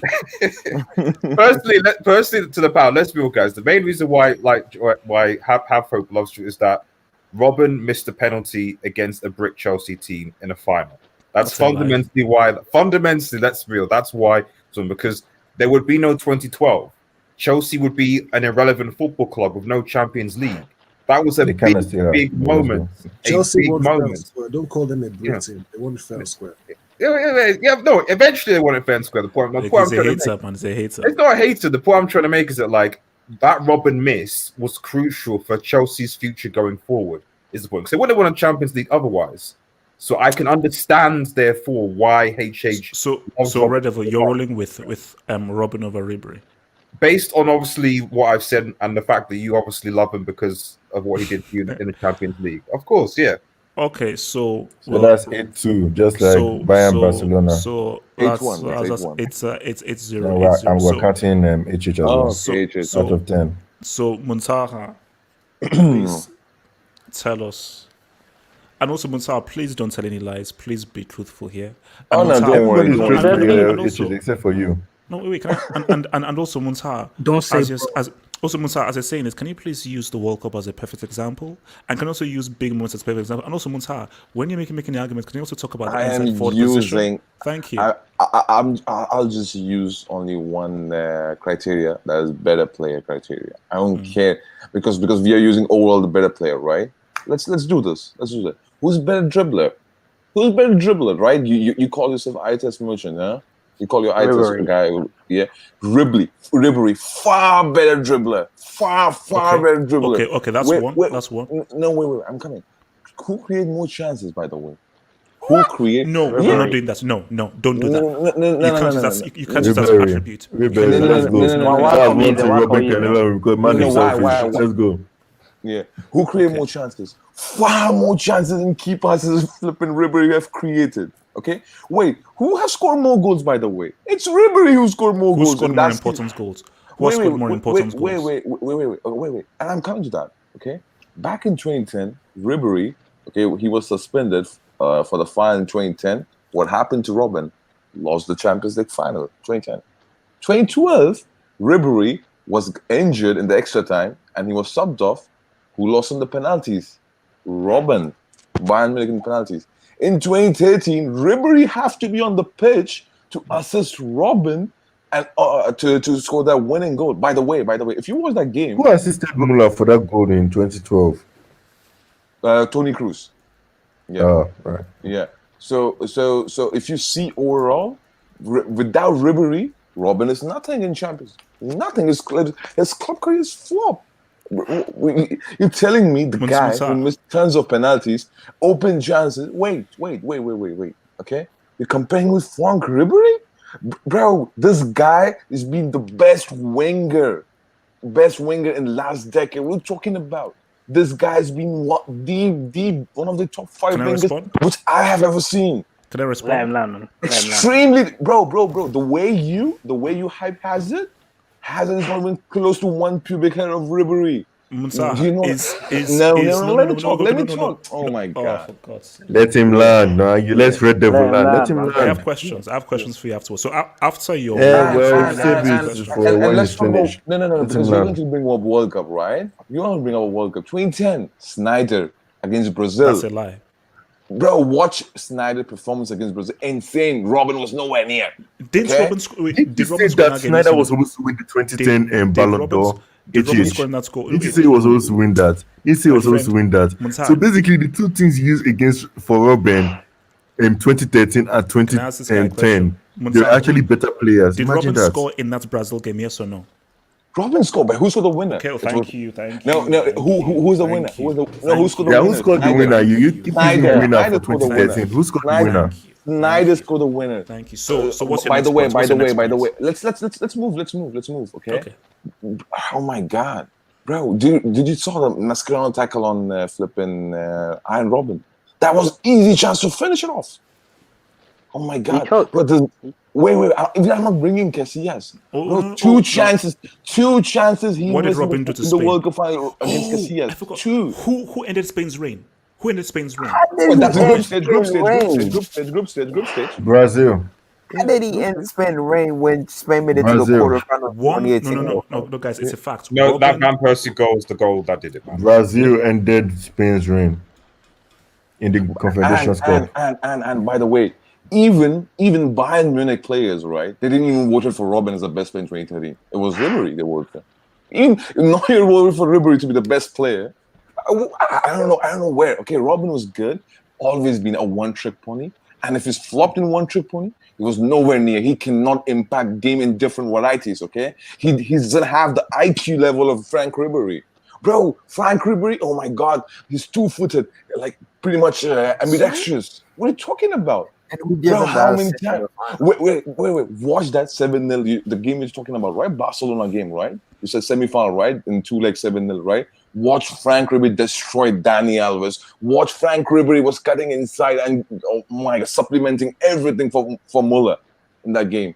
What are you talking about? Robben scored, I know the goal, but who was the best player on the pitch? It was Muller and Ribery. Without On Ribery, that game, I watched it recently, and Ribery was like, he didn't. I don't even think he scored a goal or got an assist, but he was working that entire fight. He pretty much, I don't know who was playing on his side, but whoever the Barcelona player on that side, Dani Alves, the winger, Dani Alves, but the And winger, don't forget he the that completely, backfoot of this, bro. Insane, bro. he worked so hard. Wasn't this guy 35 when he was ripping Real Madrid in the 2018 semi-final? Yes, and the only player, even some of the Real Madrid, what do you call it, defenders, like even Ramos, all these guys are afraid of Ribery because that guy was destroying left, right, center. Bro, I mean, how can you disrespect Ribery? Robben was flipping like glass, man. He was What nowhere was near. Robben in that game? What was Robben in that game? What was Robben in that game? He got injured. Man went off And a injured. season prior to that, even in the quarterfinals, he was nowhere near. All HX players go off injured. Without Ribery, Robben has never won Champions League. Quick question. He Quick reached twice question. without Ribery. Monta, quick Lost question. both of them. Is Yeah. Ribery considered one of the greatest wingers of all time? He is. No, he's He not. is No, one he's of not. the. He's One not. of the. No, he's not. No. Let me The land. problem Let me is. land. Let me just land. So no, he's not considered one of the greatest wingers of all time. Is Robben considered one of the greatest? No, he's not inside considered. forwards of all time. Yes, No, he is. he's not. No, he's not. No, No, he's Ronaldo's better. No. Messi, if he used to play in the early days as a right wing, Salah. he would be- Salah's- Salah, man. Salah will be better in future. I'll say that. No, he won't. No, Yes, he won't. would. Salah's come for your boy. Come for your boy. Because Robben Come is a for your better boy. inside forward. Okay, see, I've heard all the nonsense all of you guys have said. So by the way, Where would you rank 9-1, Robben? Then? Where would you rank 8-2, Robben sorry. in It's your 8-2. all-time wingers list? Where would you rank Robben? No, winger Guy, or Mount is inside even a forward? better winger. No, man. What are you all-time saying? players. How about that? Guys, All-time players. he gave them a CL. Come on, just drop the argument. They got a CL from Robben. guys. Like, In all let's seriousness, move on. the thing is, this is that, guys. Of course, Ribery is a superb player. Ribery is a quality, amazing player. Insane. He's like, But Robben is generational. What? Oh man! Wait, so Messi could follow that a generation talent? So where do you rank him? Where do you rank Robben? Hey, where do you rank Robben? No. I'm about to answer this right now. Let him crash. Let him crash. First of all, Robben is generational. And what According Robben to you. did for the inside forward position literally impacted and influenced every single player that has come before. So in terms of people who cut in and try to get the ball onto their strong foot and shoot, Robben He created the His one blueprint trick for a Tony, isn't it? Yeah, I1 inshallah. I1 inshallah. Yeah. HH, I think a very good no. I think a very good parallel, something that all of us have seen, and I think it's very, very relevant in this, especially today. I watched Chelsea versus Man City, and I think if we compare Pulisic to Ribery, the one who was creating all of the danger, the one who was dribbling past players, starting all of Chelsea's attacks, and then there's Ziyech, who you can compare to Robben, who did the exact same thing every single time he got the ball, cut in and cross. Except with Robben, it's cut in and shoot. You have one player who does the exact same thing and gets subbed off after 60 minutes, and you have one guy who was trying the entire game, was creating chances for his teammates, and started every single Chelsea attack. I think that's a very relevant comparison. Cassius, with all due respect, and I love Ziyech and so forth, please don't compare Ziyech and Robben. Okay, thank you. They're very comparable, man. So Bale is better than Robben. I think Bale it's is better than Robben. Before I was rudely interrupted, I said again, Robben is generational, and he created the blueprints for a position.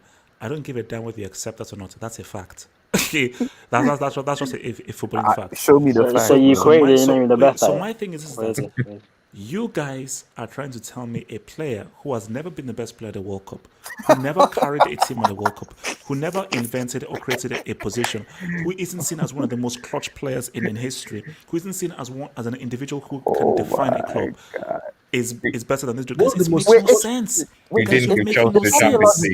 Define your logic in clutch. Besides that goal scoring moment in the Champions League, what other clutch moment Robben has? He missed an open goal. What are you talking about, bro? Robben has never been the best player at the World Cup. Messi won that award, bro. Wilson, my thing is about, can you rely on Ribery during a key moment? Yes. Bro, they didn't see that Sissy give Robben the Champions League. You can because Ribery you're always is not a guy you look to give the ball to in heated moments. He's part of the team. Robben is that dude. He's that dude. He's that dude. And guys, he scores those 2 goals. He's one of the GOATs. If he scores 2 goals in the World Cup final, he's one of the GOATs. So if he's that dude, only on 1 CL. 1 CL if he's that dude. He did not score. Wait, very strange. And it's what he did for the. It's just look, bro. Look at that assist, bro. You can't tell me Ribery's in clutch, bro. Look at that back heel, bro. Insane back heel, bro. Robben doesn't score that goal, bro. If that was Robben, he tries to do a crochet and shoot. He doesn't see that back heel. You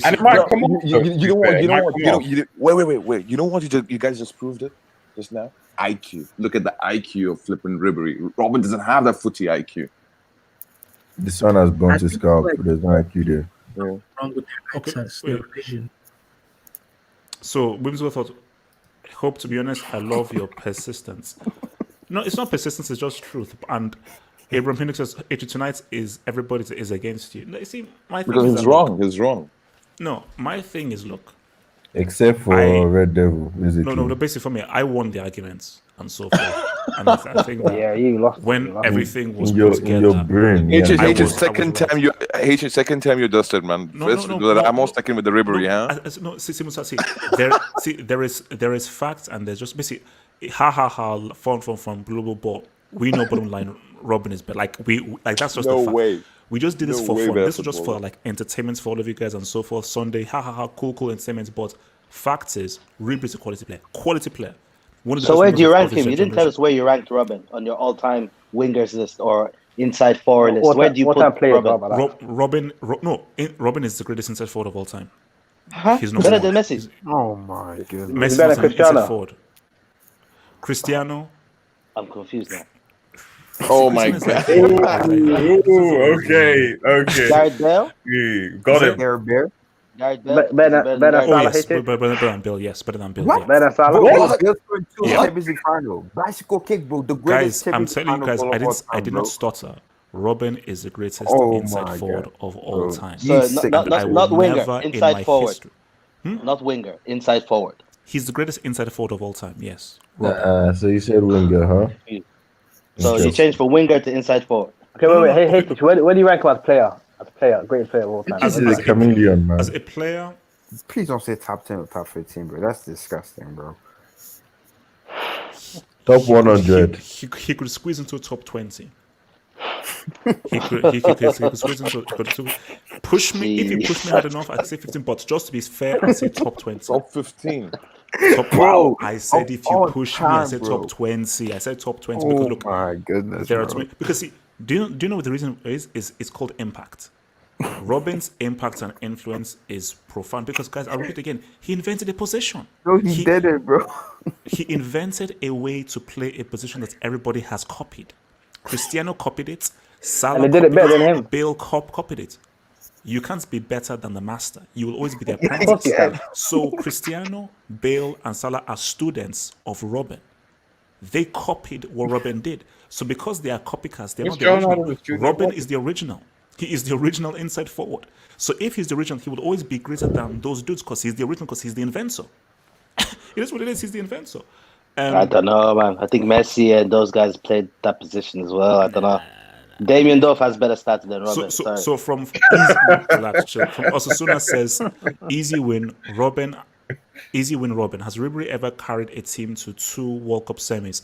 Defenders knew what he would do, and they would still fall but for Robben it. never carried for 2010. He was not. He was not the guy. I mean, Who's that chatbot, man? That's a he was chatbot. right there We are, in 2010. guys, we are done here. I won. I won. Thank you very much. So, We'll have sleep at night. We'll have sleep at guys, night. I need to sleep, man. If Robben is, it's 1 a.m. if here. Robben is, if you say Robben is top 15, right, for you. So where do you I rank said top Cristiano? 20. I said top Okay, 20. I said top top 20. 20. Where do you rank? Is Cristiano top 10 for you then? Since Robben is top 20, obviously he has to be top 10. You don't want to hear it. It's gonna be disrespectful. I don't. You don't want to hear it. You don't want to hear it, man. Wilson, just Don't allow hear it. Is it at least- is it at least I- top I- 15? look, Is it at least top 15? Wilton, Is for it my at least top 15? for my safety, let me just not answer that for my safety because these guys are a bit wild.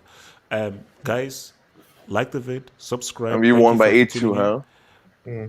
And we shall see Where you we had that guys scoreline before. next week. Peace out, stay true. One. Peace. Become a Football Hut member and gain access to cool emojis on the live streams and get access to new YouTube content by clicking the join button here. And to view that new content crack, head over to the YouTube channel homepage and click on the community tab over here.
At the bell. I was going to say this. At the bell. This is extra time. Whimsical thoughts. Without logic, is JJ Okocha better than Ronaldinho? Here's the thing. Ronaldinho has a better career. He's got a better career. Of course, he's got a better career, and I will give the career to Ronaldinho. But JJ Okocha taught Ronaldinho all he knew. So, in a sense, because he did teach Ronaldinho and Ronaldinho learned everything from JJ Okocha,